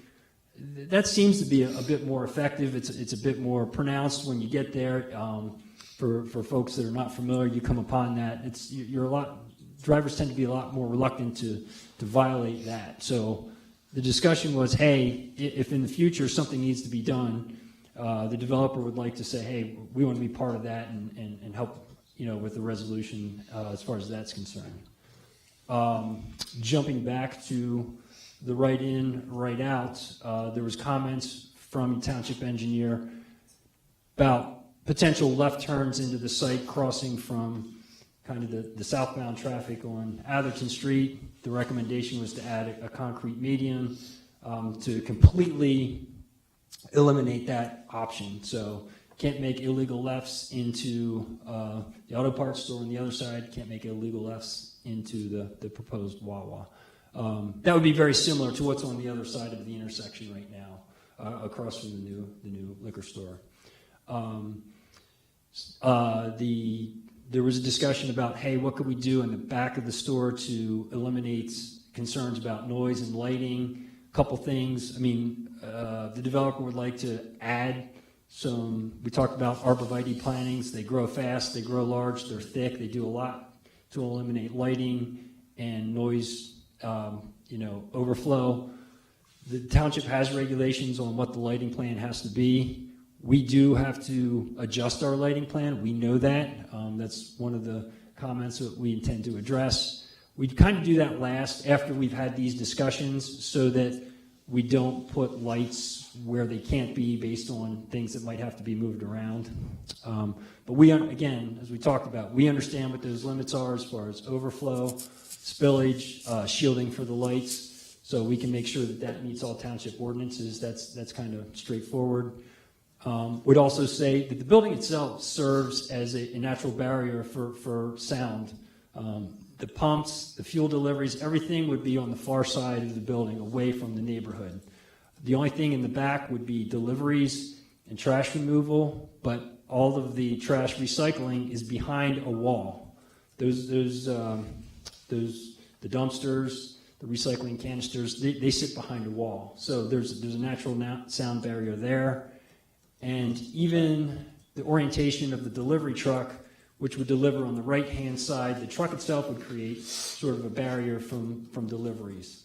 Wawa has some discretion over times for both trash and deliveries, and they would do as much as possible to keep those during daylight hours. Of course, nothing at night, as much as possible. And a lot of their deliveries, they get deliveries from vans and smaller vehicles. They would all be in the front of the store, kind of through the front. So the fuel delivery truck, that's all in the front. That one wouldn't come around the rear of the building at all. And we'd also like to say that, generally speaking, sort of the concern times about people cutting through the site or the busy times on the site, right? It would not be conducive to be cutting through, coming through the neighborhood and using Wawa as a cut through at those times. So it's not perfect, but it is consideration of, are people really going to be cutting through the neighborhood as much as anticipated or projected based on what's going there now? The site's open now. People could be cutting through there now, and it doesn't seem to be. I do not live there. I had been out there in the mornings, have not seen people cutting through the site. So, that's all we have. Just wanted to kind of let you know the developer's been involved. We've been talking to the township engineer. We went to the planning commission to deal with a couple of these things, and we feel like we have a really good option here for the board to move this forward. I'd be happy to answer any questions that anybody has. You're ready, Mr. Heller, otherwise. I have no questions, but I have more statements than just observations. So whatever that's. Maybe hold those after public comment. Sure. Okay. I'll wait till after public comment as well. Okay. Thanks. Don't think any questions, but thank you, Tony. Okay, I want to thank the public for your patience. I know you do have some more questions, but now that we've got all that information, I want to just open the floor back up to you again. And feel free to step forward. And just as a general reminder, try to keep your comments to within 5 minutes. That way everyone can talk. Thank you. My name is Megan Orient. I live on Cromer Drive, which is parallel to Atherton and the first street that intersects Erin coming in from the proposed Wawa site. Thank you for all the information tonight. I think it was helpful to hear from both the engineers. I think that answered a few basic questions, so thank you for that.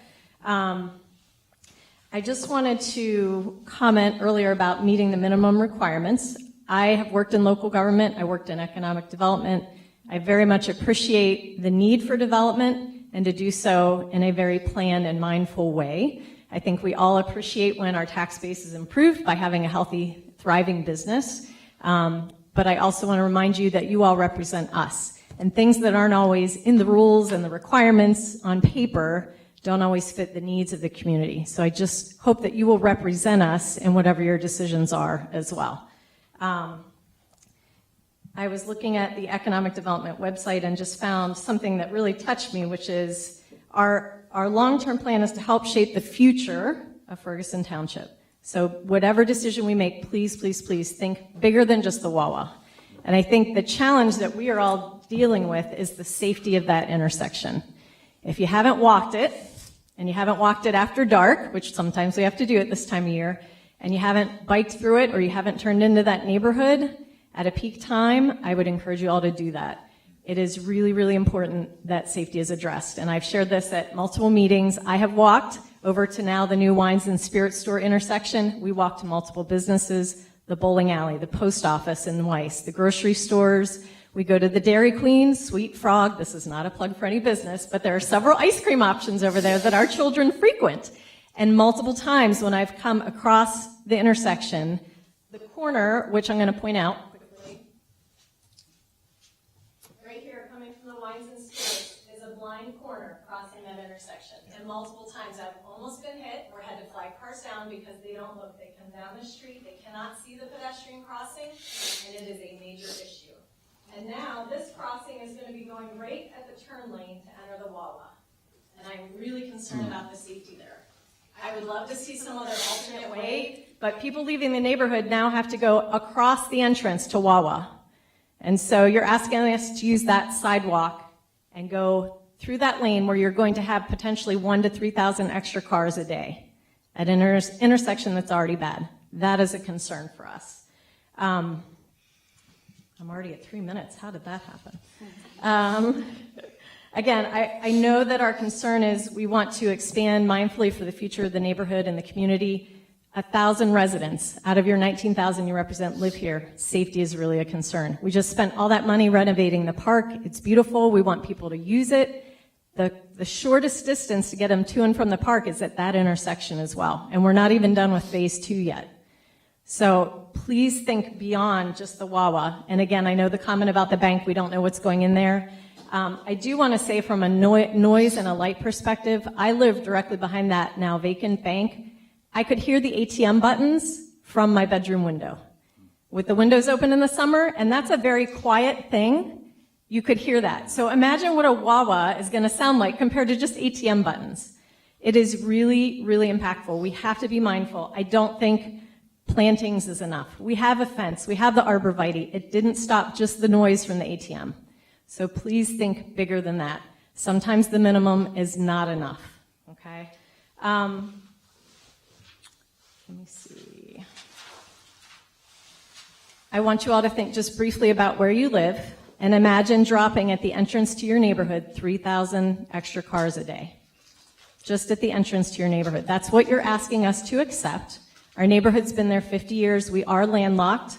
It has many perks, being able to walk to the Arboretum and all the Penn State fields and our park. But now you're asking us to be locked in by 3,000 extra vehicles, especially that half of the neighborhood. And if we don't do something there, you're going to force traffic patterns to go back through the neighborhood. We don't have sidewalks. We don't have lights. It's not just about cut-through traffic. It's about the overall impact to the flow and where it's going. So I would ask you to please consider that. I'm glad to hear that there have been some movement to help us in addressing some of our concerns. I think more is needed. So I would ask that you consider before you approve this, that you ask for another interaction between the public and the planning team and the developers to please address some of these concerns. Thank you. Thank you. Okay, Mr. White. So, out of consistency, first I want to apologize in advance for the Wawa representatives here. I know that you're just doing your job, and I say this to all of you, like with no animosity whatsoever, and I said it to the Rudders folks, but this will increase the chance that somebody gets hit and killed by a car. I did send you the statistical analysis that I did. Whenever you get these types of businesses coming in and you have a 1,000-foot buffer around them, you can actually do geospatial weighted regressions and prove that you have an increased chance of a non-motorist getting hit by a car because, to the previous resident's point, you're bringing in more traffic. You are inducing demand, and to the traffic engineer's point, when you are prioritizing levels of service, you cannot make it safer for anybody outside of a car. So this entire, it does not matter. You are putting more cars here near a neighborhood. It is going to increase the chance that somebody gets hit and, by extension, the chance that somebody gets killed. So I'd like to also know what the annual real estate tax revenue that Wawa would bring in, because we can estimate the annual earned income tax that this Wawa will bring in. If we say there's 25 full-time equivalent positions, averaging at $17.50 an hour, with a 1.4% tax, that's $12,740 a year. How much more in road costs are we going to bear? This is not a financially smart decision, and I know that what you were saying, we can't just say no, but to the previous resident's point, if we are just kneecapped by what we can and cannot do, by the letter of the, what are we here for? If we can't respond to the residents' needs, they don't want this, or they want this with, an asterisk next to it with some kind of restrictions of limiting the average annual daily traffic that actually goes through the neighborhood. This is a big concern, and it's just the continued path dependency around vehicular infrastructure that has created this expenditure problem that we have as a township. One more Wawa, one more Sheetz, one more Rudders, one more gas station. It's not going to fix anything. It's just going to keep making things worse. So please, I would ask that you consider this when you move forward, and thank you. Thank you, Mr. White. Next.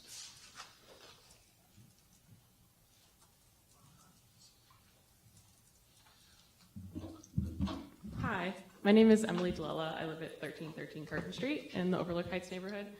I'd like to talk a little bit more about the potential traffic issue. I know there's been some skepticism that the Wawa is going to create more cut-through traffic in our neighborhood. I know Tony just expressed some skepticism that people will use that lot as a cut-through from Berkman. I've been doing it since the gate's been open. I know several of my neighbors have. I think part of the reason why you don't see more neighbors using that cut-through and more people in the area using that cut-through is because they just don't know the gate's open yet. As soon as Wawa is open, everyone will know that Bourbon Avenue is now a viable cut-through. So I think you're going to see a lot of that traffic. As for the other end of the neighborhood, I live right next to the Bobby Ray Hall car dealership. It was previously a Joel Comfort. We have had issues for years with their employees and their customers, frankly, peeling out of that lot and flying up Curtin and other streets in the neighborhood. It got bad enough that our neighbors actually banded together and we made like a neighborhood art project. We put our kids' handprints on poster boards and took them down to the car dealership to ask that they please consider our children's safety when driving through the neighborhood. It had a temporary effect, I think, for back where we started, unfortunately. But I bring that up because I don't think that car dealership gets more than 100 customers a day. And yet that is enough to create a traffic safety concern for myself and other neighbors. It's impossible for me to believe that a Wawa expecting thousands of customers a day is not going to create a significant hazard for the pedestrians and the cyclists in our neighborhood. I've lived in the neighborhood since I was pregnant with my daughter. It's part of what attracted me to the neighborhood was that it's very walkable and it's very bikeable, and I want my daughter as she gets older to be able to safely navigate her own neighborhood, go to her friends' houses, go to the Arboretum. I'm afraid if traffic isn't properly mitigated, when this Wawa goes in, the neighborhood that won't be an option for her, and it won't be an option for other kids in our neighborhood. I think the idea of a one-way street at Erin is not a bad one, but I really think a full barricade that completely shuts off that street right after the entrance to Wawa is a much better idea. You're only solving half of the problem with a one-way street. You're preventing people from exiting into the neighborhood. But as Rob pointed out, when Atherton backs up, people will cut through our neighborhood to get to Wawa.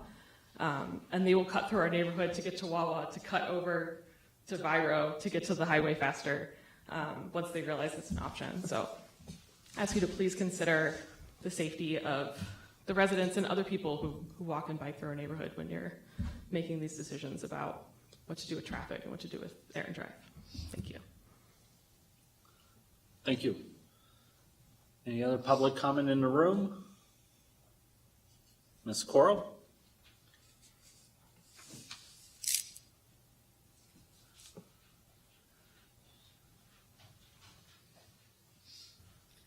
Kayla Coral, Ferguson Township resident.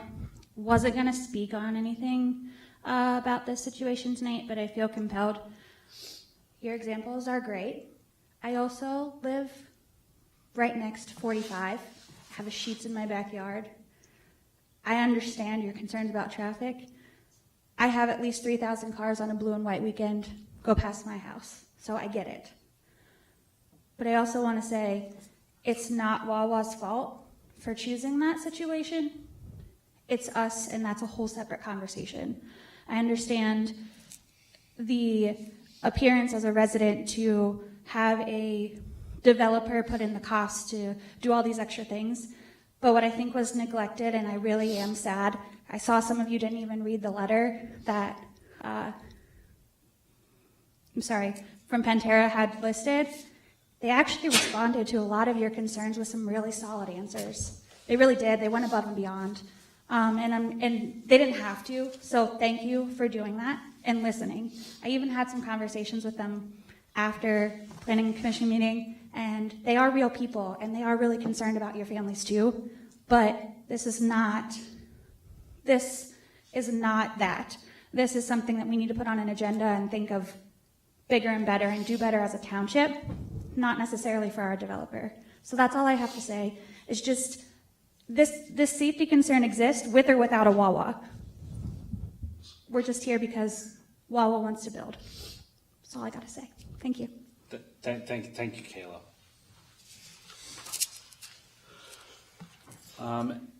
Going online, any public comment online? Doing one last call between the room and online. Seeing none, I will close public comment. Board discussion, any board discussion on this? Or I guess we could take a motion. Or do you have something else you want to address? It could be either way. Yeah. Whatever, works to get consensus. Chair, I will note too that it says approve the preliminary plan, and I would just acknowledge with conditions that are stated in our engineer's letter, which is everything that they've discussed, the cut through, the pedestrian safety, and so just the conditions. How about this? I'll start, and I don't want to make a motion because I think maybe you should, Lisa, but that was going to be my recommendation. There's a list of conditions. If you wanted to toss one more on there to say and talk about another thing, I would do that in the motion if I were you. With that said, I don't know that there's a single, I think the young lady that spoke earlier, I don't think there's a single financially smart decision that we can make. And we had this discussion around property taxes and I no need to litigate that any longer, but we don't bring in a lot of money. And so this was an opportunity to start moving in that direction, because right now we're hitting our paychecks and all the property. So, yeah, you're right, Trevor, about the $12,000 isn't going to pay for the resurfacing of that road ever when it comes time on Bergman, which we've been putting off for years. So that is coming. And the fact that businesses don't pay local taxes, it's the property taxes and the people that pay the local taxes. So and again, I just want to, in the spirit of consistency, I did not want 5 other storage facilities in Ferguson Township. Those developers met the requirements for their piece of land. I voted for it. So I'm making sure everybody realizes it doesn't matter what I want. It does not matter what I personally want in this case. I think the conditions are keeping the dialogue going. And I'm certainly in favor of that, and I welcome it. So I just appreciate the businesses willing to come into the township, willing to kind of bring jobs here, bring new opportunities for folks, and that's all I have. Thank you, Mr. Chair. Thank you, Ms. Stevens. I do live in this neighborhood. You all know. And I don't drive, so I do walk this intersection. I do understand the challenges of this intersection. I also, in reading through everything, I just wanted to say about the traffic signal with the advanced light. It already exists there. There already is an advanced walk. I get the walk signal before the light turns at that intersection. So thank you. Maybe if you can improve that some or give me a better head start, that would be great. I appreciate the willingness. But what I did read in there, and I want to thank you all so much for coming, because it did make a difference. Right. They did hear what you had to say. As much as we can, that's what it's about, being our voices. And our hands are tied. We could, if there were something to go above and beyond to reject this or somehow, that sets us up for litigation, which is even more costly. So we do have to sort of follow the rules. I read the staff response to this too in the sense that once operations normalize, they are willing to work and have discussions with the residents about the best possible thing.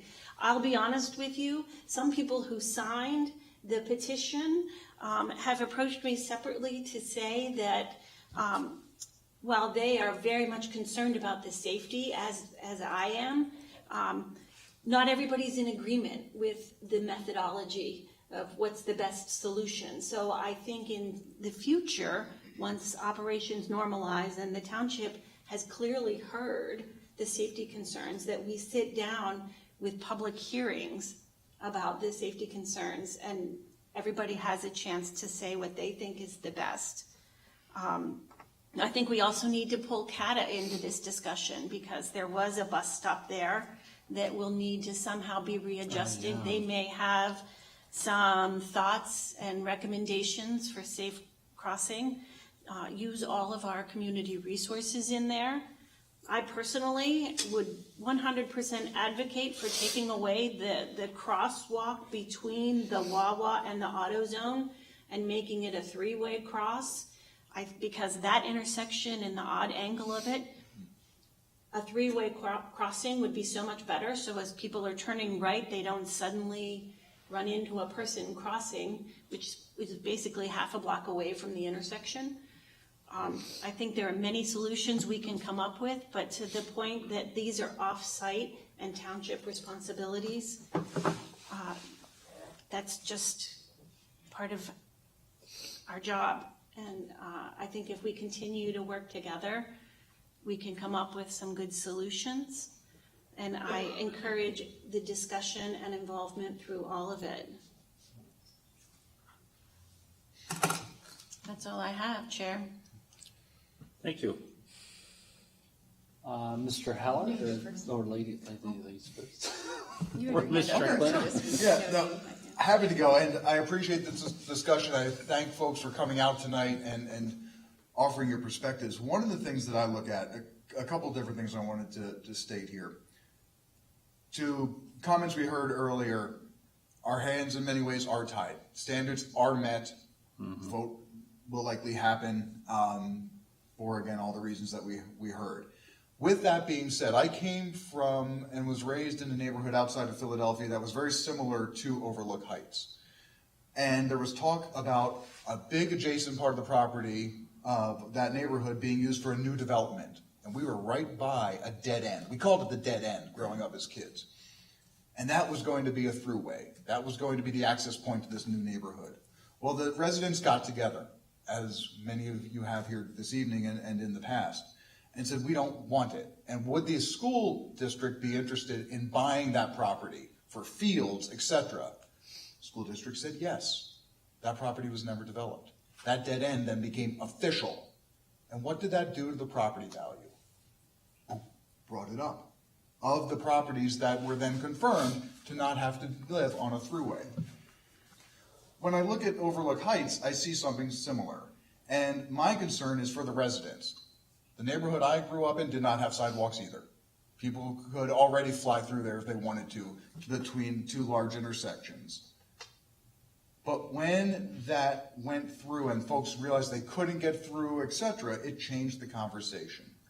I see this as an opportunity where residents might be able to not only walk away with more peace of mind and safety, but increase their property values. And what I'm seeing here right now is if we revisit this after the Wawa has gone in, and we talk about a gate at the intersection, right in front of, I believe it's 151 West Aaron, right by the bank, right where the property ends, a gate that, by the way, fire trucks can go blasting through if they have to in an emergency, not a barrier that they can't go through, to limit that. And then signs along Clinton, signs along Denton, signs along North Hills that says, you can't get to Wawa from here. That's enough of a deterrent. That's going to stop me. I'll tell you, the first time I ever went into College Heights and I hit those barriers, I went, I'm never coming in here again. I don't know how to get out.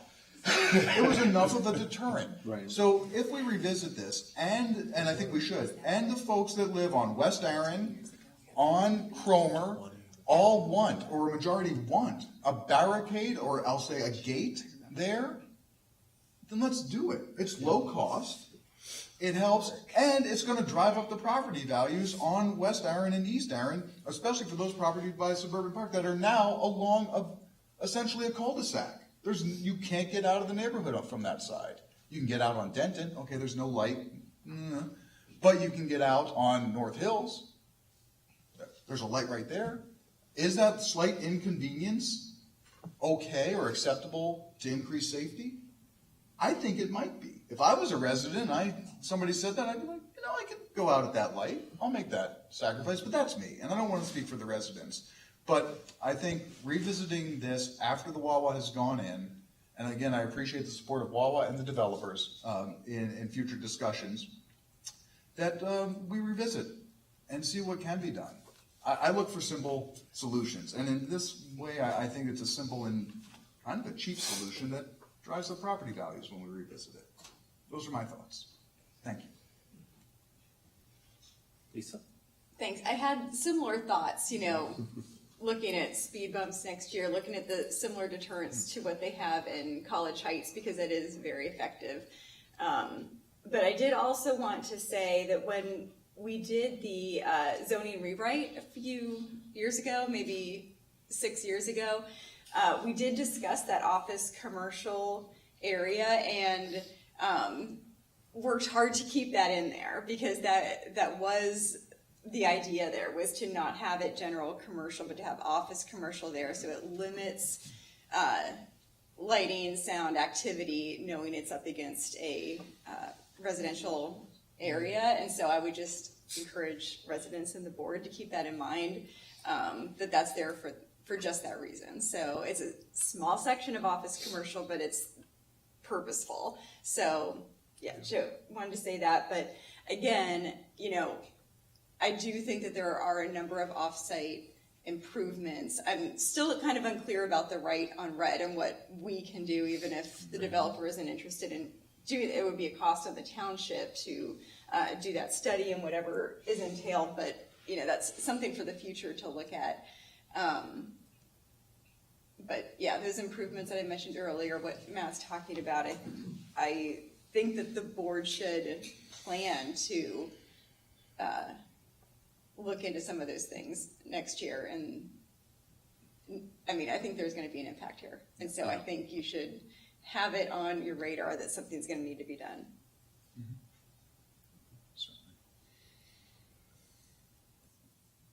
Is something that I was thinking of, talk about exiting the auto parts store.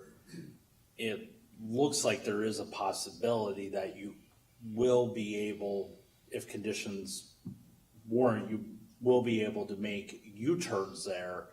And whether or not I think we should consider whether or not we would want to allow that there. Think it's tight, but of course having that turn-in lane may just give them enough to do that. But just considering the implications of that, and to address it if it is a maneuver that we should try to discourage. To Patty's point about the crossing at the north section of that intersection, I was actually looking the sheets on Woody Crest. The intersection actually has that north crossing eliminated, so you have to go over to the vacant lot across from Aldi to cross the street on Atherton there. And then I did check, as of August, the bus stop currently is located in between Rita's and the Wawa site, so it does not appear the bus stop would maybe be moved, but again, we do have CAT and other regional partners looking at these plans, and be kind of curious to see what their thoughts are on whether that should stay there or be adjusted accordingly. And then, back to Ms. Strickland's point on the no turn at red, turning from Atherton, turning off Aaron going southward. Somebody, actually one of the residents did mention it's a blind corner. I do concur, and I think that is also another reason for why the township is going to be moving forward with a no turn on red at Atherton in blue course, because you have the gas station sign as well as a traffic control box that if there are people waiting to cross, you can't see them until you're making that turn. So another safety improvement to keep in mind. So, and I did see Wawa is controlling noise from the gas pumps. I would hate to have residents have to listen to the no offense, but the Hoagie Fest jingle all night long. That is a rather catchy jingle that I do hear at Wawa from time to time. So thank you for being cognizant of that. And I guess just one thing, I don't know if there's any way to even, I think somebody did say there was a way to maybe even reduce that volume during like overnight hours when things are a little bit more quieter and there's not as much traffic. So just my remarks on that piece. So any other board discussion? Can I get a motion?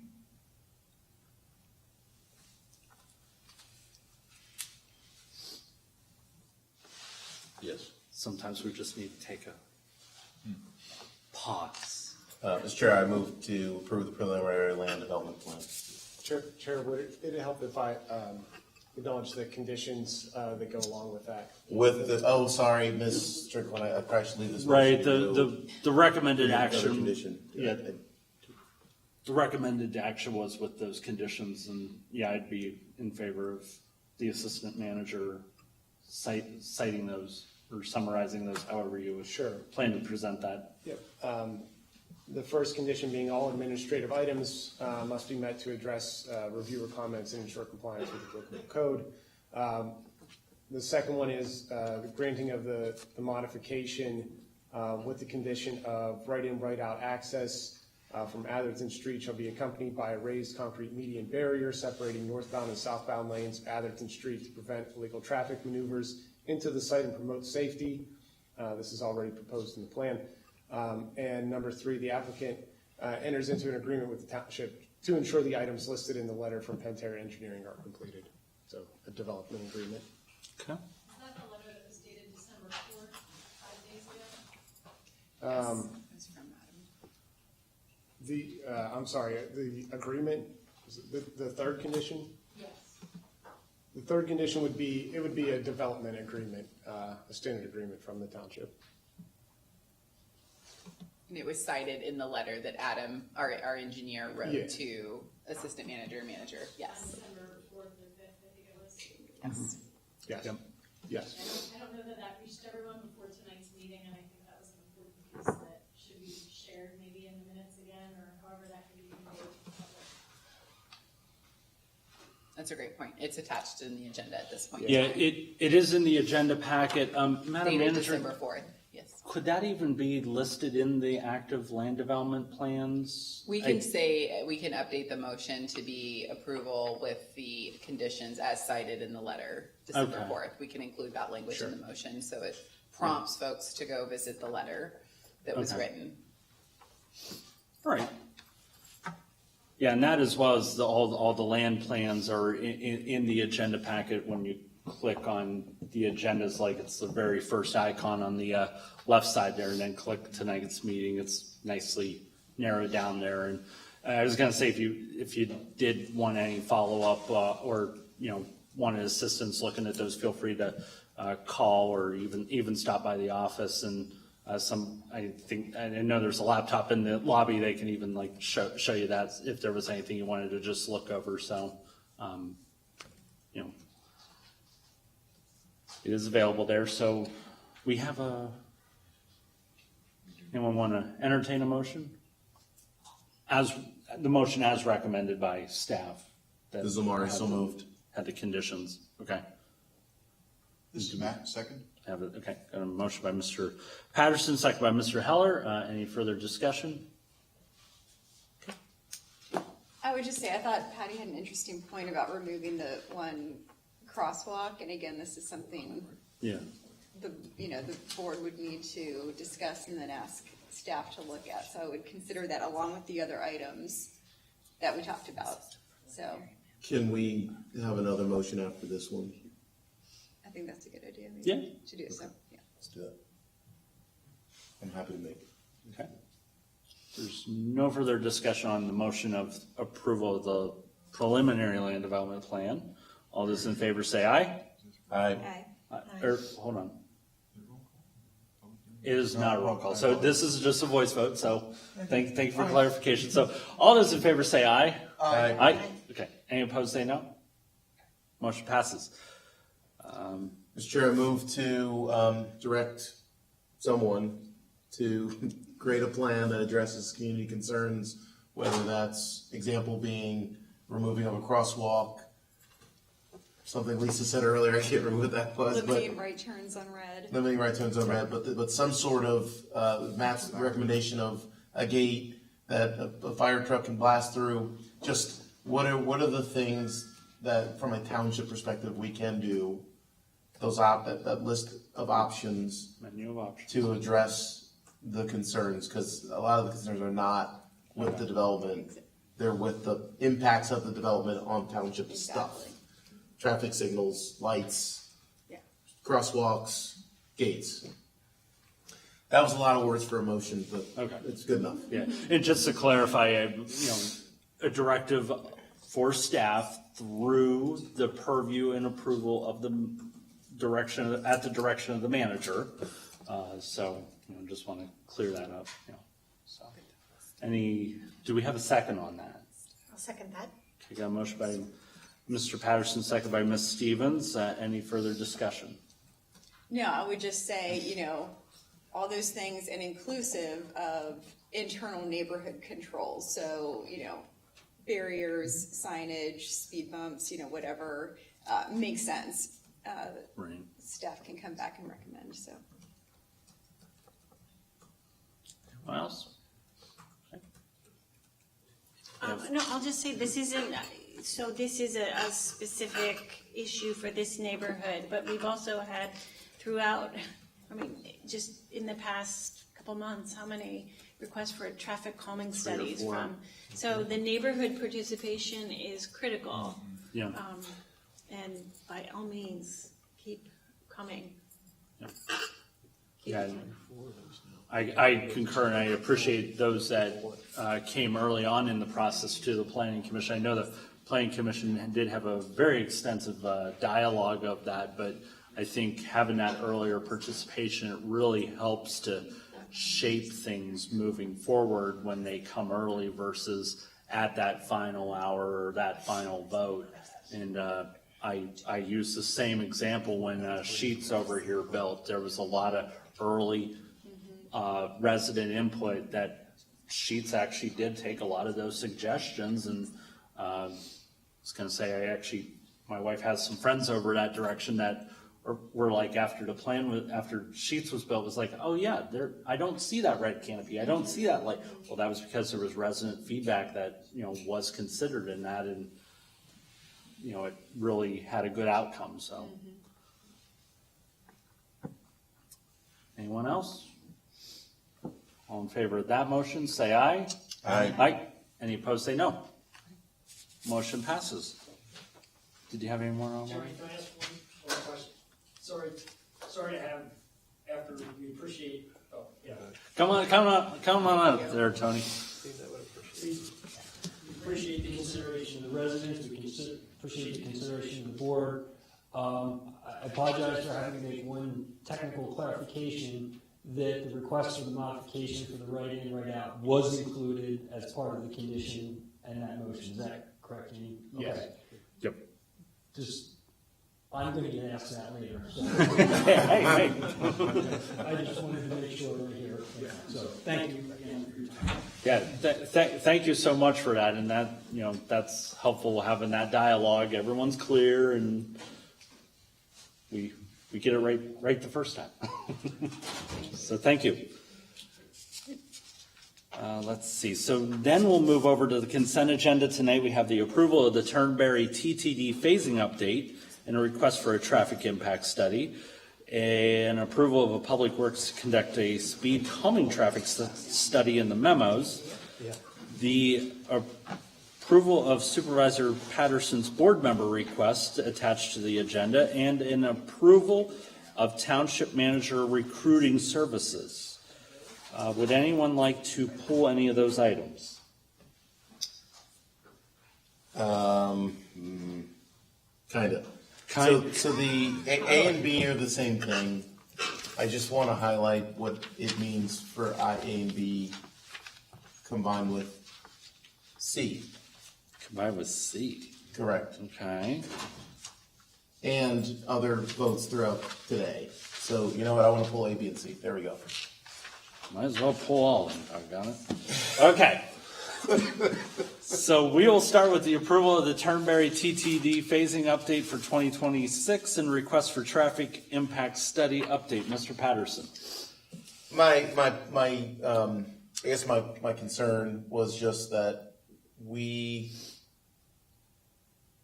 the overarching theme of the day is we've cut revenue, increased expenses, and doing a traffic study is costing money. In of roughly $1 per home to do these studies of the general dollars. So I just want to be cognizant of when we do these things now, as we begin to look at. Sorry, I'm flipping things. I was talking about the Meadows. Going back to this is Turnberry. Yes. Turnberry.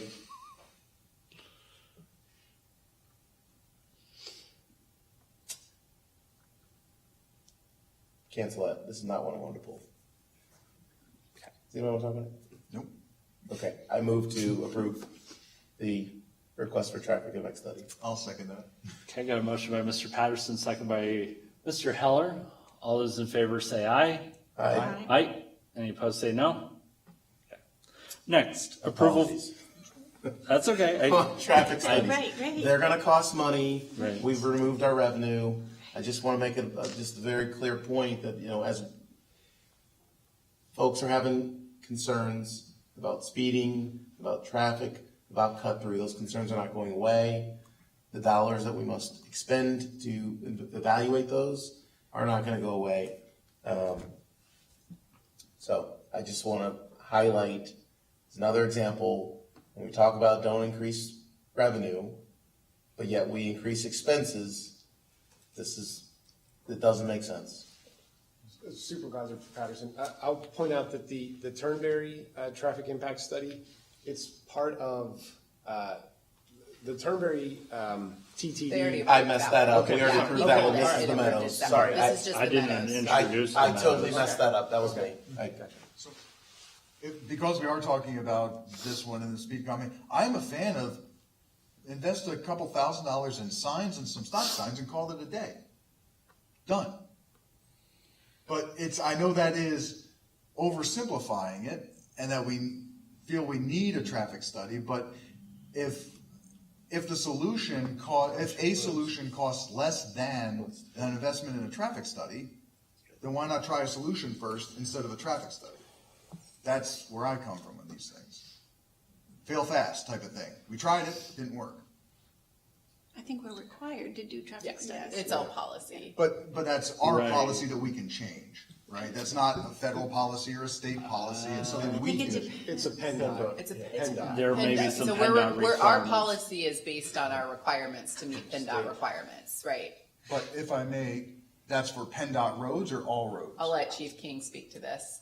Yeah, you still have to do a traffic study, even on our roads. I mean, there's an extreme liability risk if you don't do a study, and then we went through this in College Heights when at one point there were just a bunch of stop signs put up, and then had a crash, or rear-end crash that wouldn't have happened if there wasn't a stop sign. And then you have to see what was that based on.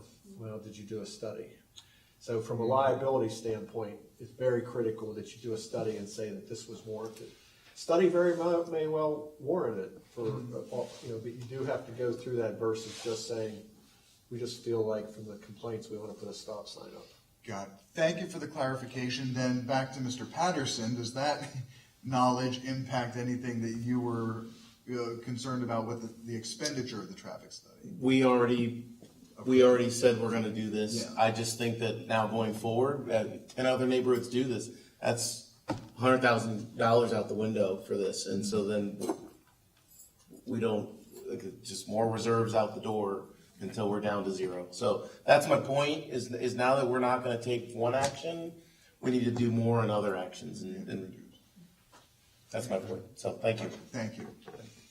Yeah, I would just, I can't argue with it. We spend more money, eventually we're gonna need more money. But this would be, this process, I think, is so valuable. You don't just have one person coming in after another wanting a traffic study. Well, then you have to do one everywhere. You've got a fully formed policy here where you've got neighbors talking to neighbors, collecting signatures, so there is a significant concern and going. So maybe there are one after another coming in, but then that they went out, they spoke with all their neighbors, and there is a significant concern. So they're not just, somebody had a speeder on their block one day, so they're going to come in and request a traffic study. This is a thoughtful process. And so,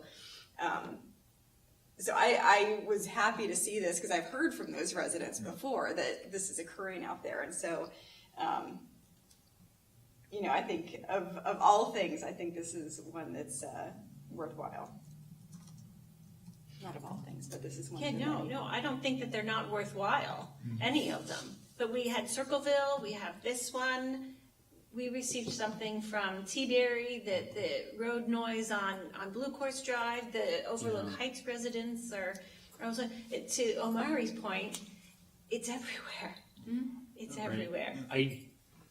If I'm correct, T-Berry did not necessarily complete the formal work of a traffic calming study, but they would like to see the township at least do some mitigation. And I am aware, I was going to say, I literally live at the intersection of where all that noise is happening, so I do sympathize with, my neighbors in T-Berry Ridge, and and I know they're working with Chief and the manager and James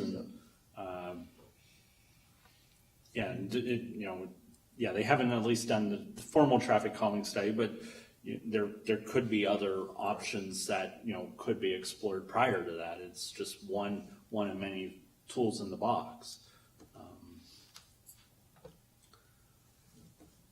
Very good. That's it. I move to approve the Public Works to conduct speed calming traffic study for the Meadows. Second. Okay, got a motion by Mr. Patterson, second by Mr. Heller. Any further discussion? Okay. Have to brush up on it, but just looking over the traffic calming study, if I recall from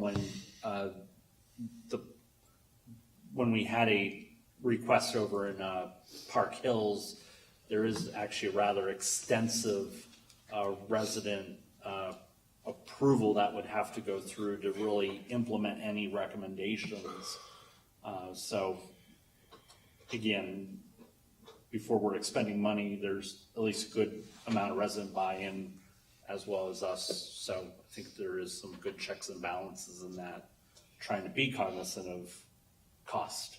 But that's all I'll say on that. So all those in favor, say aye. Aye. Aye. Any opposed, say no.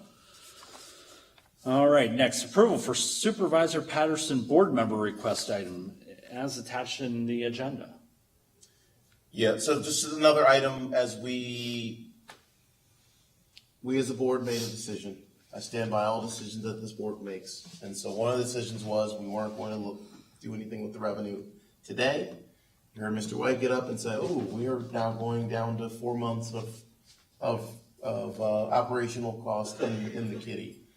And so it's very important in this moment that we now look to more regionalization of our services, more looking into more, how do we, with those intergovernmental agreements, how would we use those more to say, you know what, it's not just when we need you, run that plow all the way down Valley Vista, please, right? And, we're going to run the one all the way down Whitehall, and somebody else is going to run the one on college, and then there's something.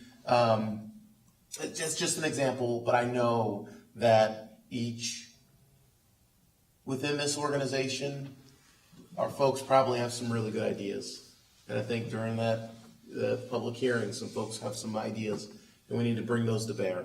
So I'm just asking, as one idea, is that kind of bringing.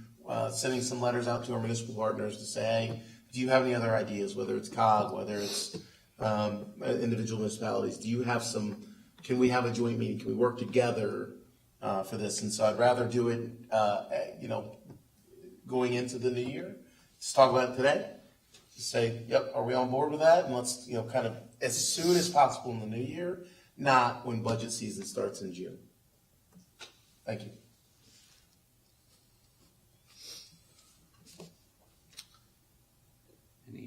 Questions, comments, or a motion? I was also going to pull this for clarification.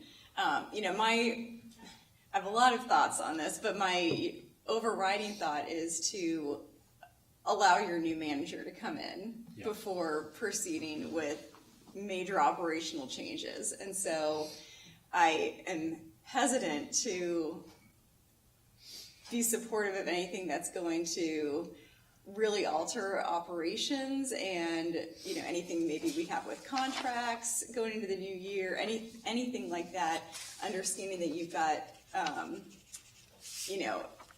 new situation here and looking to next year, and so you'll have some other perspectives. I think in general our municipalities run fairly lean.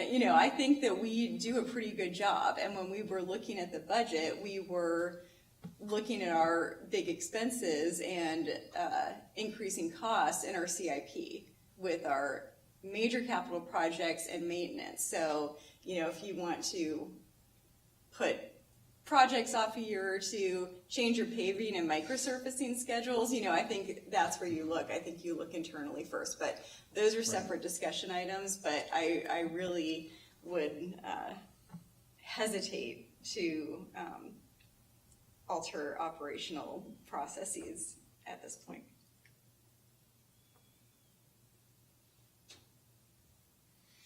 Anyone else? Mr. Heller?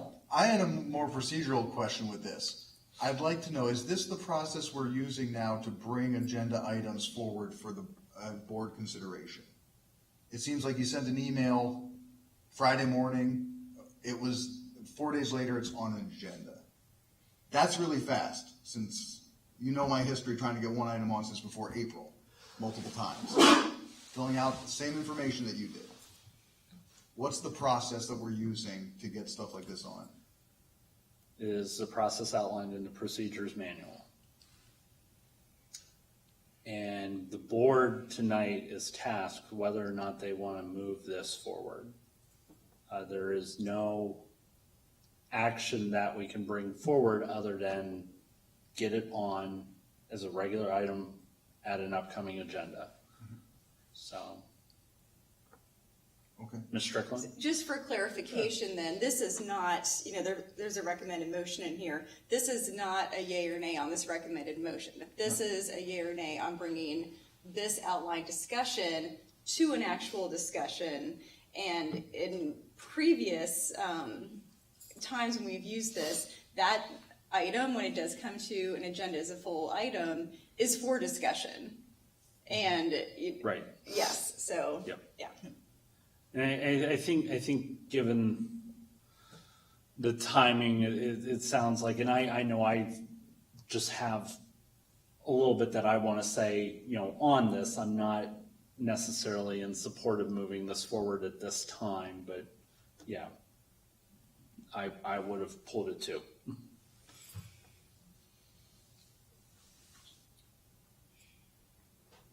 Well, just because it's on here to come forward at a future date doesn't mean it has to be immediate. I mean, right? It's just something that we should consider, whether it makes it on an agenda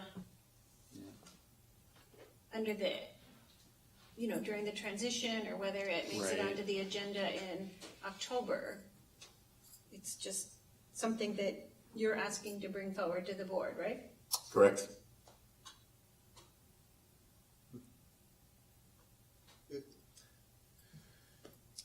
My purpose in pulling it was to just at least get the conversation started here, like just writ large. We made a revenue decision. This is an option for a expenses decision. I do believe it should come to the next board meeting at a minimum. At the next board meeting. So Chair, if I would just like to make a few comments. Yep. I would say that I think there are already some preliminary conversations, and so getting this in front of this board to make a decision, because there are conversations happening with other municipalities to some level and some extent, and I think this board needs to decide if this is the conversation you want to continue, so responses can be appropriately made as your manager. I would also acknowledge too that, sure, if this is something the board would like to do, timing is everything right now. I would just say, with me stepping away, it certainly is not my decision, but I would say be mindful of your constraints and your capacity of the staff at this point in time. I think I read somewhere in here that Supervisor Patterson stated 90 days. I think that type of pressure can lead to unintended consequences, and I would be very mindful of that at this time.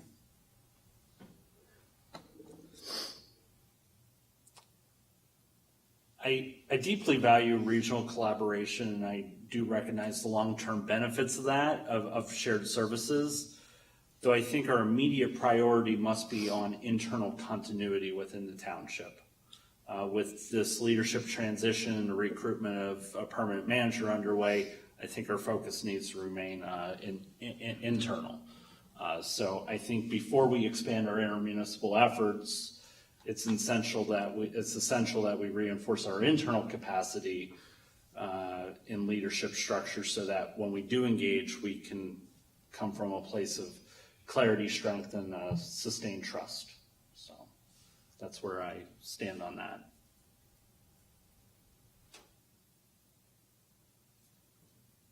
Mr. Heller? Would you take a motion?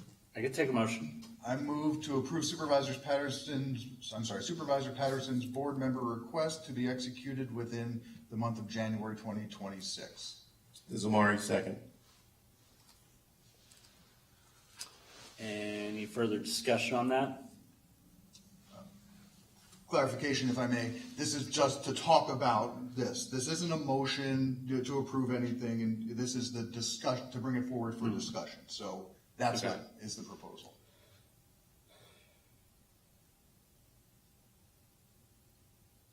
Anyone else?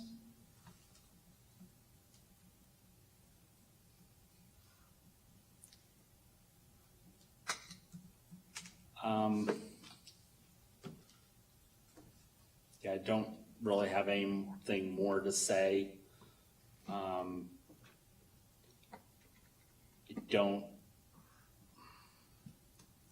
just don't feel comfortable bringing this in January for discussion. Again, I just don't. Yeah, I'm not ready to make a decision an affirmative decision at this time. So, yes, there was a motion by Mr. Did you make, or Mr. Heller made it? Mr. Heller made the motion, Mr. Patterson seconded the motion, so yes, I will afford it a proper vote. So if there's no further discussion, all those in favor of moving this forward for discussion, say aye. Aye. Any opposed, say no. No. Okay. Motion fails with Supervisors Strickland, Thompson, and Stevens dissenting. And next will be the approval of the Township Manager Recruitment Services. I was going to say, do we need any introduction on this one? This is just to begin the search process for the next manager. So if anyone has any questions, just take a motion to move this forward.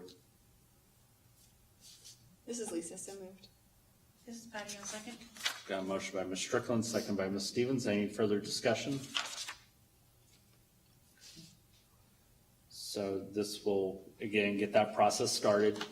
There will be some follow-up meetings, and we will continue to address the public as the search continues, but this basically is to get that initial process started. So, all those in favor say aye. Aye. Aye. Any opposed say no. Okay. Motion passes. And if I'm correct, we now have a public hearing on a resolution in the Township of Ferguson, Center County, Pennsylvania, levying taxes and assessments for fiscal year 2026. Now I'll recognize the Township Manager. Thank you, Chair. Provided with the agenda is a narrative. Happy to answer any questions or yield the floor to Finance Director Todd Grady.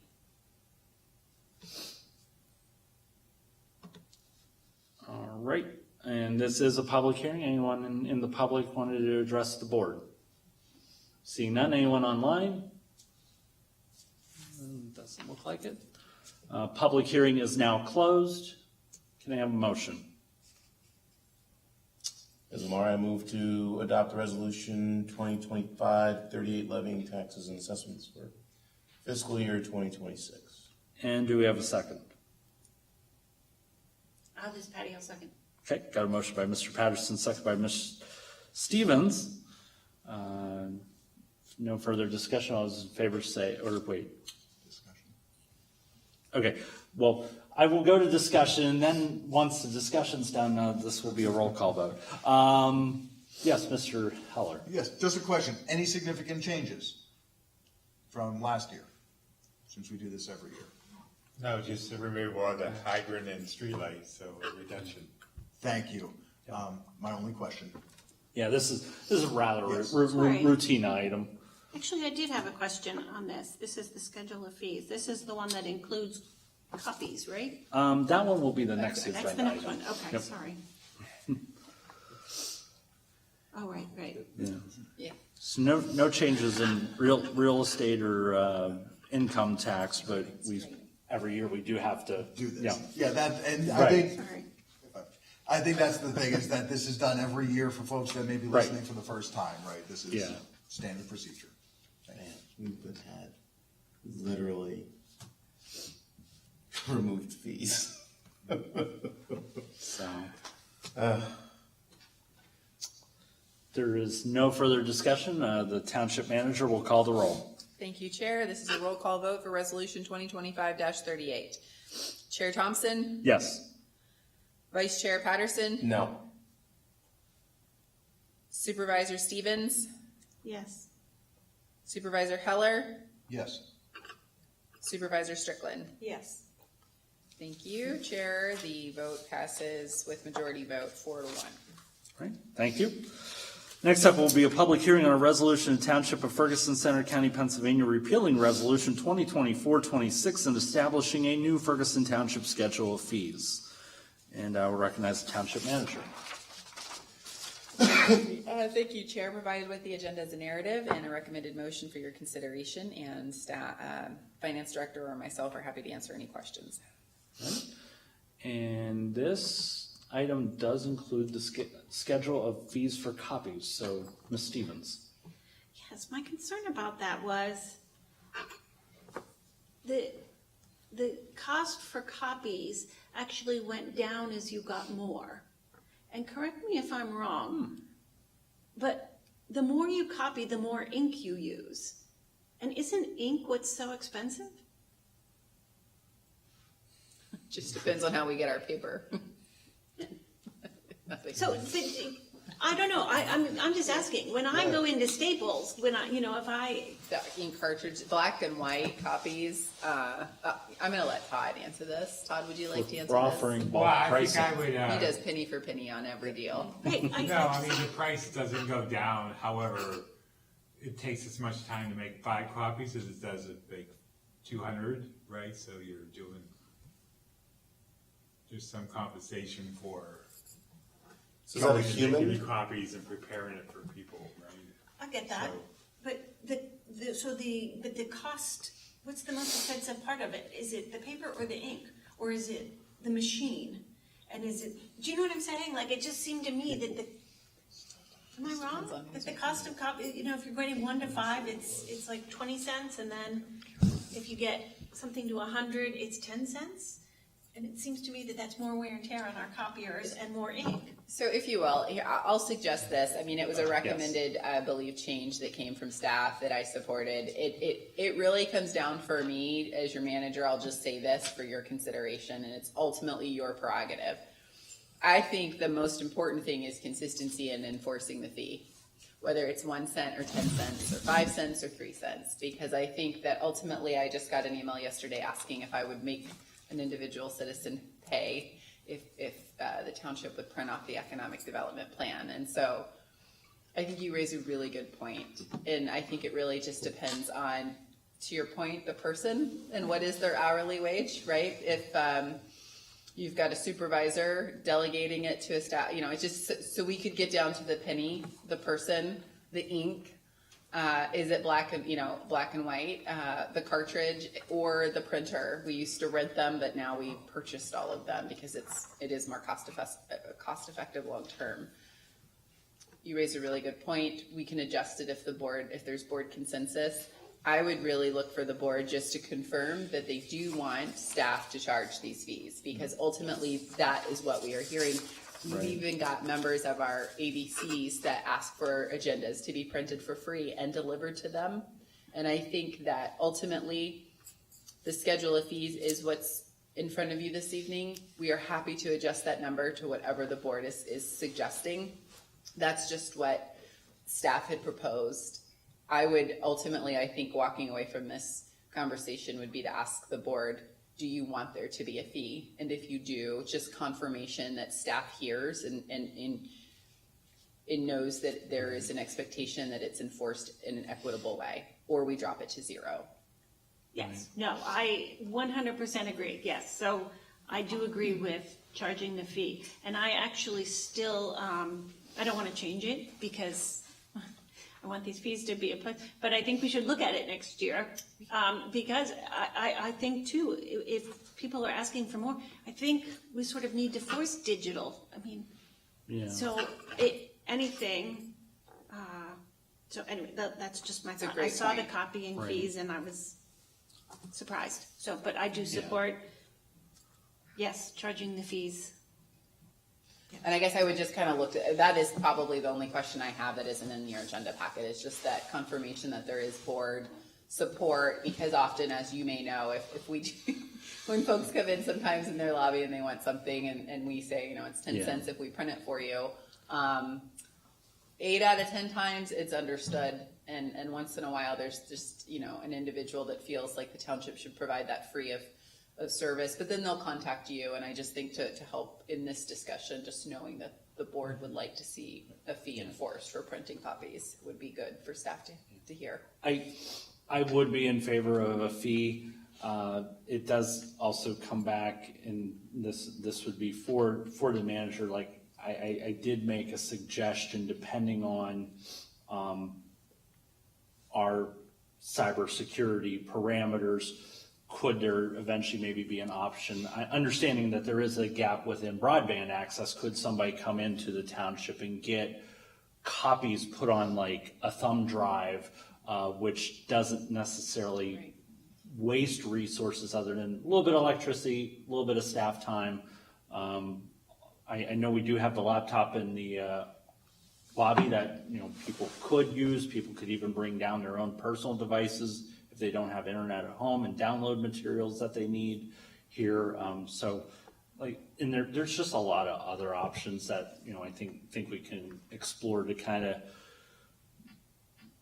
go away from the paper and into something digital. But also, the nice thing with digital resources, it does provide more accessibility options, such as you can enlarge text, you can even put it, use a reader to read out things out loud to you. So it does provide a lot of opportunities. So. Yeah. Chair, I'll also note too, folks usually would submit like a right to know request and they'll get digital copies. I'd say almost 10 out of 10 times these days, no one's asking for the printed copy, and that's how folks would get either through a OneDrive or a Dropbox or just through email if the file is of appropriate size. Got it. My only comment on the copying thing, because that seems to be a hot button here, is that we have, I think there is kind of a human element here where anybody that works here can print as much as they want for whatever purpose they have. Is that accurate? No, there's an expectation that they're paying the same fee that anybody else would. If they're printing something personal, they're paying that fee. It's not a benefit that is in the manual. I wasn't even going there. Somebody that's working here and printing out a piece of paper that they use for they need to business? highlight some things that instead of looking at, they can print something to go through a larger document. Yes, or is there some sort of? If they need it for their work. Yeah, there's no thing that somebody has to go approve who's printing what. Somebody can go print, right? And there's no cost to that. To for do your doing their job, Yeah. the printer is there for them to print material to do their job. There's Copy no that. tracking of that. So I think the extension of that is our ABCs. Those members are doing a job. They're volunteering to help this community. So I do think printing out an agenda for an ABC member, I think the delivery is a stretch. This isn't Grubhub. We don't deliver. It's, hey, here's an agenda. Yes, absolutely. But then there's, I don't know, somebody saying, hey, I need you to print me out the E-code. Okay, sure. That's going to cost you. Agendas are printed for folks for their meeting. And there's no fee there, right? It's the advance. Yes. Sure. Is there a delivery cost in there? Is there a Uber charge? We are having discussions about ending that delivery service. Should we just add a Uber charge here, a township delivery Just add charge? it to DoorDash. I'm sorry. I am being serious. Should we just get it in here? I can make that as part of a motion to have a $20 delivery fee, because I think it's a little ridiculous if somebody's expecting you to print something and drop it off at their house. I think there's a courtesy. If maybe the to board some folks. feels that way, I think adding that in, we could definitely add that in. Adding that in for. I'm happy to add it. I'm just to the example that Ms. Stevens was pointing out, like all these pages and the 110.5, it's probably 2 cents a page or 3 cents a page, like across the board. But there's kind of a higher when you start. You're taking a human's time to go click on some things that they wouldn't otherwise do. They can go look on the website, but no, somebody's calling them saying, hey, Mr. Grady, can you please print out the budget, the one that you can click the link on the agenda? That's what we're saying. We're trying to get, somebody's got to spend extra time to go do that outside of, and so I do respect and understand that. Fine, I will print this for you. Here you go, $1. And it's to cover that additional cost. We're trying not to spend money on ink and paper. That's why we put things digitally. We ask everybody to download the agenda. So there's, and now I'm thinking another example of if you don't have a computer or proper internet. There's so many examples I can think of like, gosh, what? And we print and have delivered like at your seats. We do that. It's just the advance part, like having it delivered and printed in advance of a meeting. Right. Is what, and we can have this discussion another time, but I'm just acknowledging that I think that action though, the delivery of an agenda prior to the meeting has allowed for this expanded idea that those individuals should just be able to have free printing services at the township. And so as staff is having conversations, like how do we create a just more of an equitable approach to printing out papers for ABC members, and we're having that conversation. Do you have a question? I just realized I got out of order. I didn't even ask for public comment for the public hearing yet. I'll wait. Okay. So yeah, if you don't mind, pause here. This is a public hearing, so you are welcome to talk about printing or any other fee in the agenda. Mr. White. Be real quick. Okay. Trevor White, Ferguson Township. I saw that there was a $50 fee for like reserving the meeting room. Yes. I was wondering, I mean, maybe this is a conversation for a different time, but like how many times the meeting room is reserved, and like I'm curious about like staff time allocation and stuff like that, and like if that is something like, I don't know, I'm just curious about that fee. Like I said, maybe this is not the right venue for this kind of conversation, but I don't know. A lot of concerns that I had just initially viewing it, but I'd be happy to talk about it in depth at some other time. But yeah, thank you. Thank you. I was going to say it's we have a lot of community partners that have rented this space, And there are exemptions, I'll Yep. share, right? Like a nonprofit can reserve the room for free. In terms of associated expenses, there's usually a staff person that has to unlock the room or unlock that closet if they need access to AV, or there's someone who needs to come in and lock things up. So there is some coordination of staff time, and there are circumstances that I don't have in front of me to give you the exact. I know a nonprofit is one example that would create an exemption for reservation of room. I think we also, for cleaning the bathrooms, because that's sort of an associated fee along with it too, I remember. Yeah, and I think there was some discussion last year trying maybe possibly just monitoring more rentals in the evenings or weekends, because again, that's gonna account for additional staff resources outside of business hours, which can get costly. Any other public comments? Anyone online? If not, I will close the public hearing, and I thank you for your patience, and sorry I got that mixed up. Mr. Heller, did you have anything further? I just, back to, I know it was stated about a delivery fee, but I hope we don't entertain that for anybody, for no other reason than I could just see, and I'm not talking about our ABC members, but maybe folks taking advantage of that, unless it was cost prohibitive. Saying, hey, it's great, I had the township deliver this one piece of paper for $3. How much gas did they use doing it? I could just hear where that would get out of control, unless we charge something like $9.95 a mile. Yeah. Then, sure. Well, now that you think about it, Mr. Patterson was joking about, DoorDash, but if we really wanted to entertain any type of contract or agreement with them, again, we could charge a fee that, some courier service could deliver something. But yeah, a little bit of a stretch, but I think going back to when I first joined the planning commission, there was an option to, if you wanted copies digitally or delivered, so it wasn't like they were printing everything for everyone, though.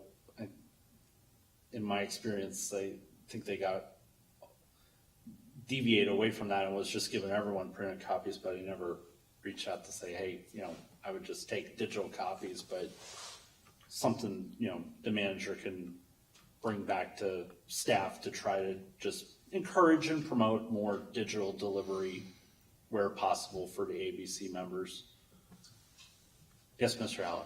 My only closing remark is I just want to say to Supervisor Stevens, I think Sir Arthur Conan Doyle, Sherlock Holmes, and Dr. Watson would be very happy with the way you delivered that questioning about the cost of copies and everything. I don't know, it was very deductive, and I sat back and I'm like, oh, I like this. It was almost like I was watching a mystery novel and you were ready to go ahead and jump in with something really epic. So thank you for that. It brought a smile to my face.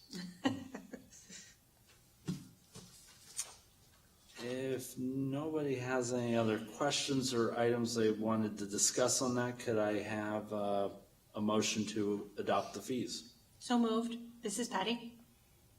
And do we have a second? This is Matt. I'll second. A motion by Ms. Stevens, second by Mr. Heller. Any further discussion? I moved to add a delivery fee.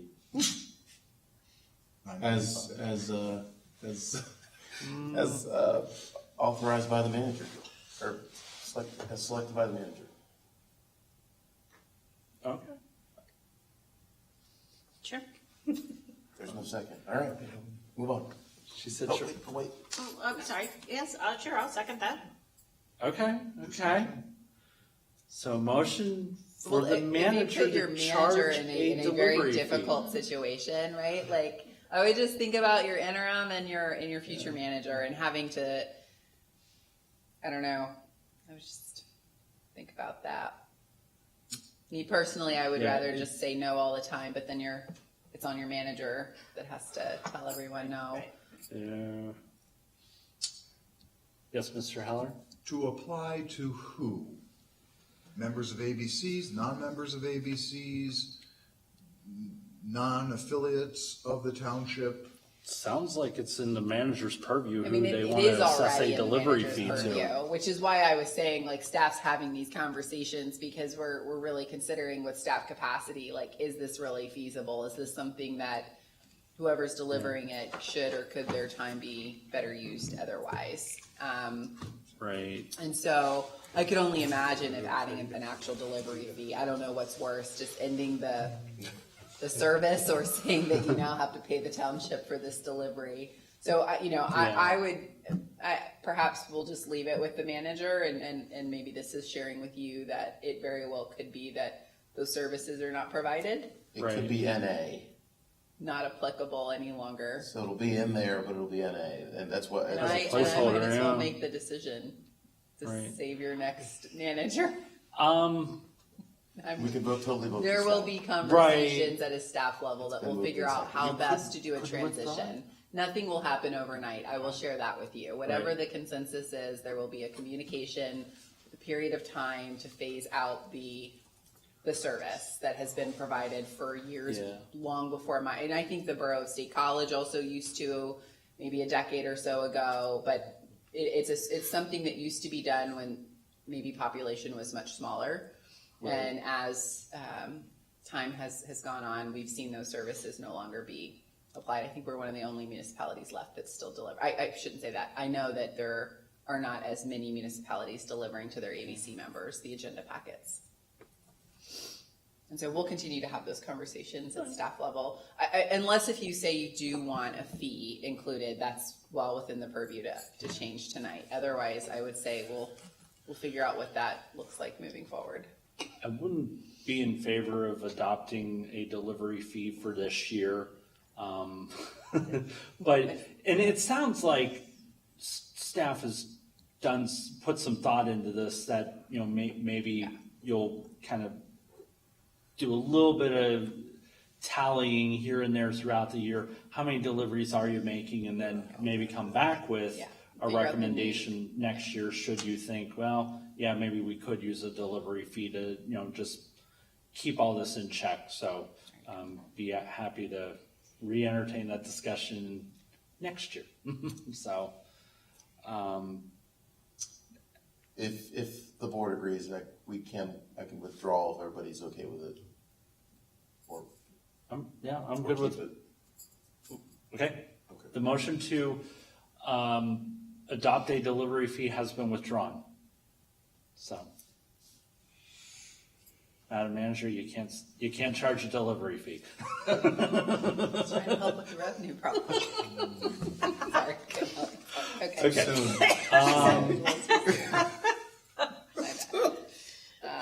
So, just to clarify the record, the motion on the table is to adopt the schedule of fees as presented in ClearGov. Who made that motion? Was it Ms. Stevens? Was it me?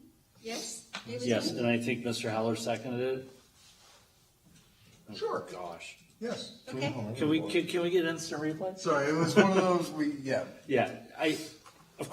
I'm confident, It's been I'm properly confident it was properly seconded. moved and seconded, because then you made the motion for the delivery fee, so, no further discussion on that, the manager will call the roll. All right, thank you, Chair. This is a roll call vote for Resolution 2025-35. Chair Thompson, Yes. Vice Chair Patterson, Yes. Supervisor Stevens, Yes. Supervisor Heller, Yes. Supervisor Strickland. Yes. Thank you, Chair. The resolution passes unanimously. Okay. Next will be a public hearing on a resolution in Township of Ferguson, Center County, Pennsylvania, repealing Resolution 2024-27 and adopting a revised compensation plan for non-uniformed employees with an effective date of January 1, 2026. And I will recognize the Township Manager. Thank you, Chair. Provided with the agenda is a brief narrative and a recommended motion, and we are happy to answer your questions if you have them. This is a public hearing, so I'll open the floor for public input. Anyone in the room? Anyone online? All right, the public hearing is now closed, and can I have a motion? This is Patty. I move that the Board of Supervisors adopt the resolution. And do we have a second? This is Matt. I'll second. Okay, got a motion by Ms. Stevens, second by Mr. Heller. Any further discussion? All those in favor say aye, or sorry. The manager will call the roll. Thank you, Chair. This is a roll call vote for adoption of the resolution. Chair Thompson? Yes. Vice Chair Patterson? Yes. Supervisor Stevens? Yes. Supervisor Heller? Yes. Supervisor Strickland? Yes. Thank you, Chair. The resolution passes unanimously. All right. Next will be a public hearing on a resolution Township of Ferguson, Center County, Pennsylvania, establishing contributions to the police pension fund by its members in fiscal year 2026. And the Township Manager is recognized. Thank you. Provided with the agenda is a brief narrative and a recommended motion for your consideration. And this is a public hearing, so we will open the floor for the public. Anyone in the room? Anyone online? All right, I will close the public hearing and entertain a motion. Is Omari so moved as written? And do we have a second? This is Patty. I'll second. Okay, got a motion by Ms. Stevens, motion by Mr. Patterson, second by Ms. Stevens. Any discussion? If not, the manager will call the roll. Thank you, Chair. This is a roll call vote for adoption of the resolution. Chair Thompson? Yes. Vice Chair Patterson? Yes. Supervisor Stevens? Yes. Supervisor Heller? Yes. Supervisor Strickland? Yes. Thank you, Chair. The resolution passes unanimously. All right. Next will be a discussion on the proposed 2026 Board of Supervisors regular and special meeting dates, including review of the capital improvement, CIP, and annual operating budget. And I will recognize the manager. Thank you, Chair. Provided with the agenda is a brief narrative, and attached to the agenda packet includes a proposed tentative regular meeting and special meeting schedule for board consideration. This will be formally in front of the board at the organizational meeting for formal adoption. Action this evening just approves the proposed schedule to carry forward and be approved as a final schedule in your first organizational meeting. Okay. Any questions on the proposed schedule?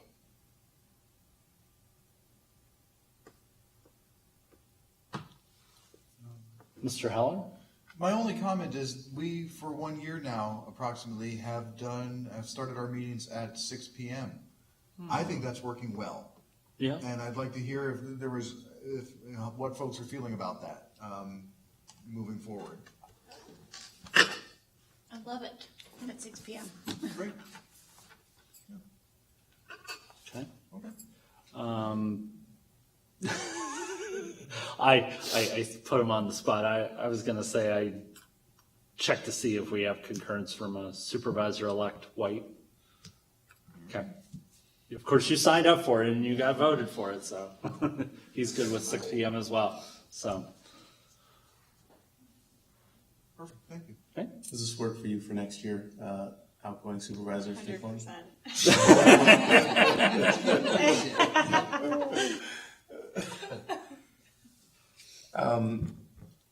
You're going to pay the delivery fee, though, right?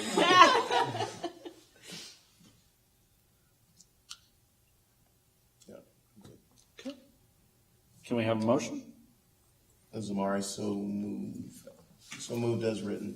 Okay, do we have a second? This is Patty, I'll second. Okay, got a motion by Mr. Patterson, second by Ms. Stevens. Any further discussion? If not, all those in favor say aye. Aye. Aye. Any opposed say no. All right. Recalling item 5.2, the COG and Regional Committee reports, and we will start with Climate Action and Sustainability Committee. Okay, thank you. Now, I'm sorry, it's a longer report. I should be finished in about 25 minutes. Perfect. Kidding. I had it up here and I cannot find it right now. My apologies. One moment while I pull up the report. Cliff's Notes? Yeah, there was actually an important one, and it was the first item where they're thinking of combining Lucy and yes. Climate Action and Sustainability going forward. So, I apologize. It's January and March. We will be doing a combined meeting following the Lucy schedule and seeing how that goes. There are also other discussions on the table of, do we consolidate those two? Do they both exist as they do but only meet bi-monthly? So Lucy only meets every other month, while Climate Action and Sustainability fills in the gap with themselves every other month, again, to reduce staff time, etc. Those committees are going to be getting together to hash through that. That was it. Also, the cost of the refuse is going up slightly due to some additional costs from Center Region Refuse and Recycling, and also just general increase of cost. Again, I don't have the item pulled up in front of me, even though Jenna and staff did a wonderful job getting it in there. Sorry, let me just pull it up here. Take a moment to do it. I can give you a hand. I got it. Thank Okay. you. Took me a moment to find it. That the small increase, right, is due to the Center County Refuse and Recycling, as well as the CPI increase, which we have not seen yet. That's not been calculated, but that's capped at about 5%. I did a rough back of the envelope calculation, and maybe for most folks that might mean an increase of about $1 a month when those two things are calculated, but I don't know. $1, I apologize, plus the $2.88, so maybe like $4 a month. To be continued once harder numbers are in. That was it. Okay. Any questions? I just questions, I guess, for the manager. So for committee assignments next year, for COG committees, because we haven't really voted on any changes in COG yet, we're sort of, so are we going to just fill everything as it has been this year? Usually what happens is the chair and the vice chair and the manager meet. It's usually right before the organizational meeting. It's usually even at times, I've experienced it where maybe the chair does an outline after maybe having conversations with board members. And without that action being taken, yes, we will just fill in from the previous year to bring in front of you for your organizational meeting. And then at the organizational meeting, if there's no communication leading up to that meeting, we just plug in where you were for the COG meetings, and then your discussion then informs what correction needs to be made to be communicated to COG. So I'll just thank you for that question and acknowledge that if there are conversations that usually take place right around a week or so out of that meeting between the chair, the vice chair, and the manager, or the chair will just draft some proposed placements, if you will, and it begins the conversation. So there's no wrong way or right way. It's been done different every year since I've been with the township. So. All right, great, thank you. Yes. If I made to that point, I have to talk to my alternate for that Climate Action, Sustainability, and Lucy combined meeting because I am already obligated at another commitment. So, just keep in mind, you got to take a committee. Everyone in this township takes a committee, Trevor. You might have less because you won't have maybe HR. He gets 3 then. Just give all the committees to the new guy. Right, Yeah. facilities, right, Yeah. all of that, yeah. So that's what I mean. Well, I think we did vote no facilities and no HR. For HR, But we weren't sure whether the parks. There's gonna be a study, so you'll still have to Exactly. put So something we'll on still- Parks Capital and Okay. the governance. That's it. Yeah, that's it. I was just trying to clarify. Good. Feel free to follow up with me what you're interested in, and yeah, we'll discuss it in the new year. So, anything else? Any questions or anything else? COG committee? If not, that does bring us over to communications to the board.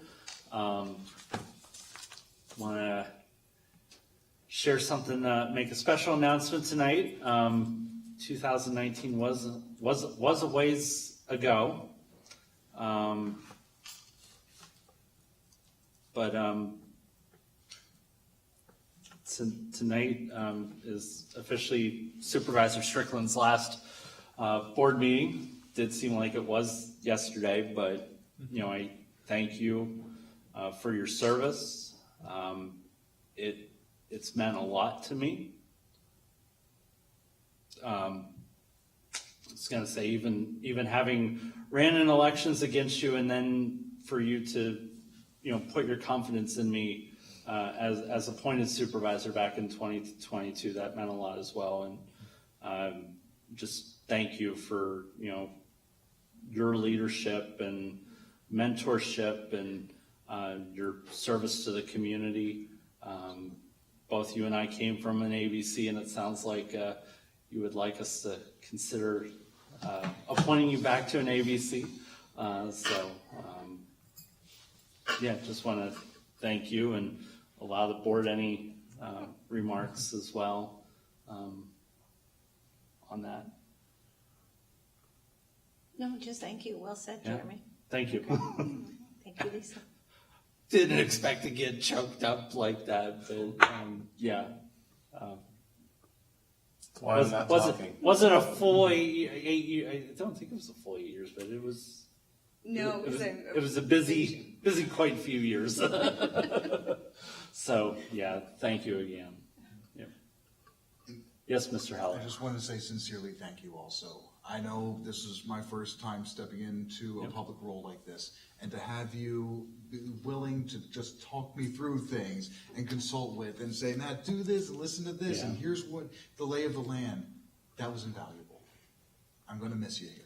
So sincerely thank you for everything and what you've brought and done for the community. Truly appreciate you. And I will actually open the floor. It looks like we do have some public comments, so feel free to. Okay. My name is Jeannie Woodrow. I'm a resident of the township. I just wanted to concur with all you've said. Lisa, as a supervisor, I think you've done a fabulous job. And what I remember most about you, I'm not getting choked up, I'm nervous. Okay. But what I remember most about you is during the stormwater process. And I wrote some email to the township, and you were so kind to not only read them, but respond to them thoughtfully. And it meant a lot to me. And I try to stay up on the township things, but when the whole stormwater thing came in, you were here when it started, and then you're here when it ended. So it was just, it had to be a bizarre experience for you to see that come and go. But thank you for all your hard work on everything else in between. Sincerely. Thank you. That's so kind. Thank you so much. Thank you. Mr. Buck. Yes, can you hear me? We can hear you. Wow. So I just wanted to say congratulations to Ms. Strickland for being a really exceptional public servant. You have done an awful lot for this region and for the township. And I just think that it's really awesome to hear your fellow board members and see your fellow board members celebrate you. And I also just really want to commend the board and Centrise for your conduct over this recent, very difficult time. I think it speaks incredibly highly of you and this community, the way that you have held yourselves together during what has been very challenging. And so I just want to say that I admire you, and good work as a team. Thank you, Peter. So nice. Yes, thank you, Peter. It really means so much. Anyone else? Isn't she going to tell us how great we are? Kidding. I'm trying to lighten it up. Everybody's just. That's all I'm gonna say is just how, it's just, just am so appreciative of the opportunity. And it's so special to be able to serve in this role in, an area I grew up in and I live in and raised my family in, and it's, and it's a special community. And what I would say is I know that none of you take that for granted, and that means so much to me. And so I know that you will continue working so hard for the residents, and I've just really enjoyed working with all of you, my previous board mates, and certainly the staff. I just could never say enough about all the staff that I've had the pleasure to work with, and all the residents I've been able to get to know. It's just been truly a unique and wonderful experience. So I'm just very grateful. And thank you for all your kind words. Thank you. Very, very meaningful to me. I'll say, I wrote it down, but I forgot, but in your honor, Sklo Library has got a book to commemorate your service in their collection. So, and they do that for all the outgoing elected officials in the area. So, I think that's quite remarkable. So, and I think the title they chose, it really spoke highly of leaders and, the qualities that you brought, during your tenure. So, yeah, I can't wait to read it. It's on Helen Keller's activism and social activism, and so yeah, it's wonderful. Well, and in the audience, we will be welcoming Supervisor-elect White in the new year. He'll be joining Patty, Omari, and Matt and I. So we look forward to him being sworn in on January 5th. So, any other communications to the board? Yeah, Mr. Howell. I have communications relating to the tax increase, as well as parking. Okay. Yeah, I had communications regarding the last meeting, communications regarding the transition. And, yep. Anyone else? The only calendar item was the offices would be closed on Christmas Day. And if there's nothing else, do you want to take item 10 or should we? Motion to adjourn. All right. Oh. I take that back. I take that back. I'll second it. There we go. All right, we're adjourned. Have a good evening, everyone. I missed the moment. I missed the moment. I would not.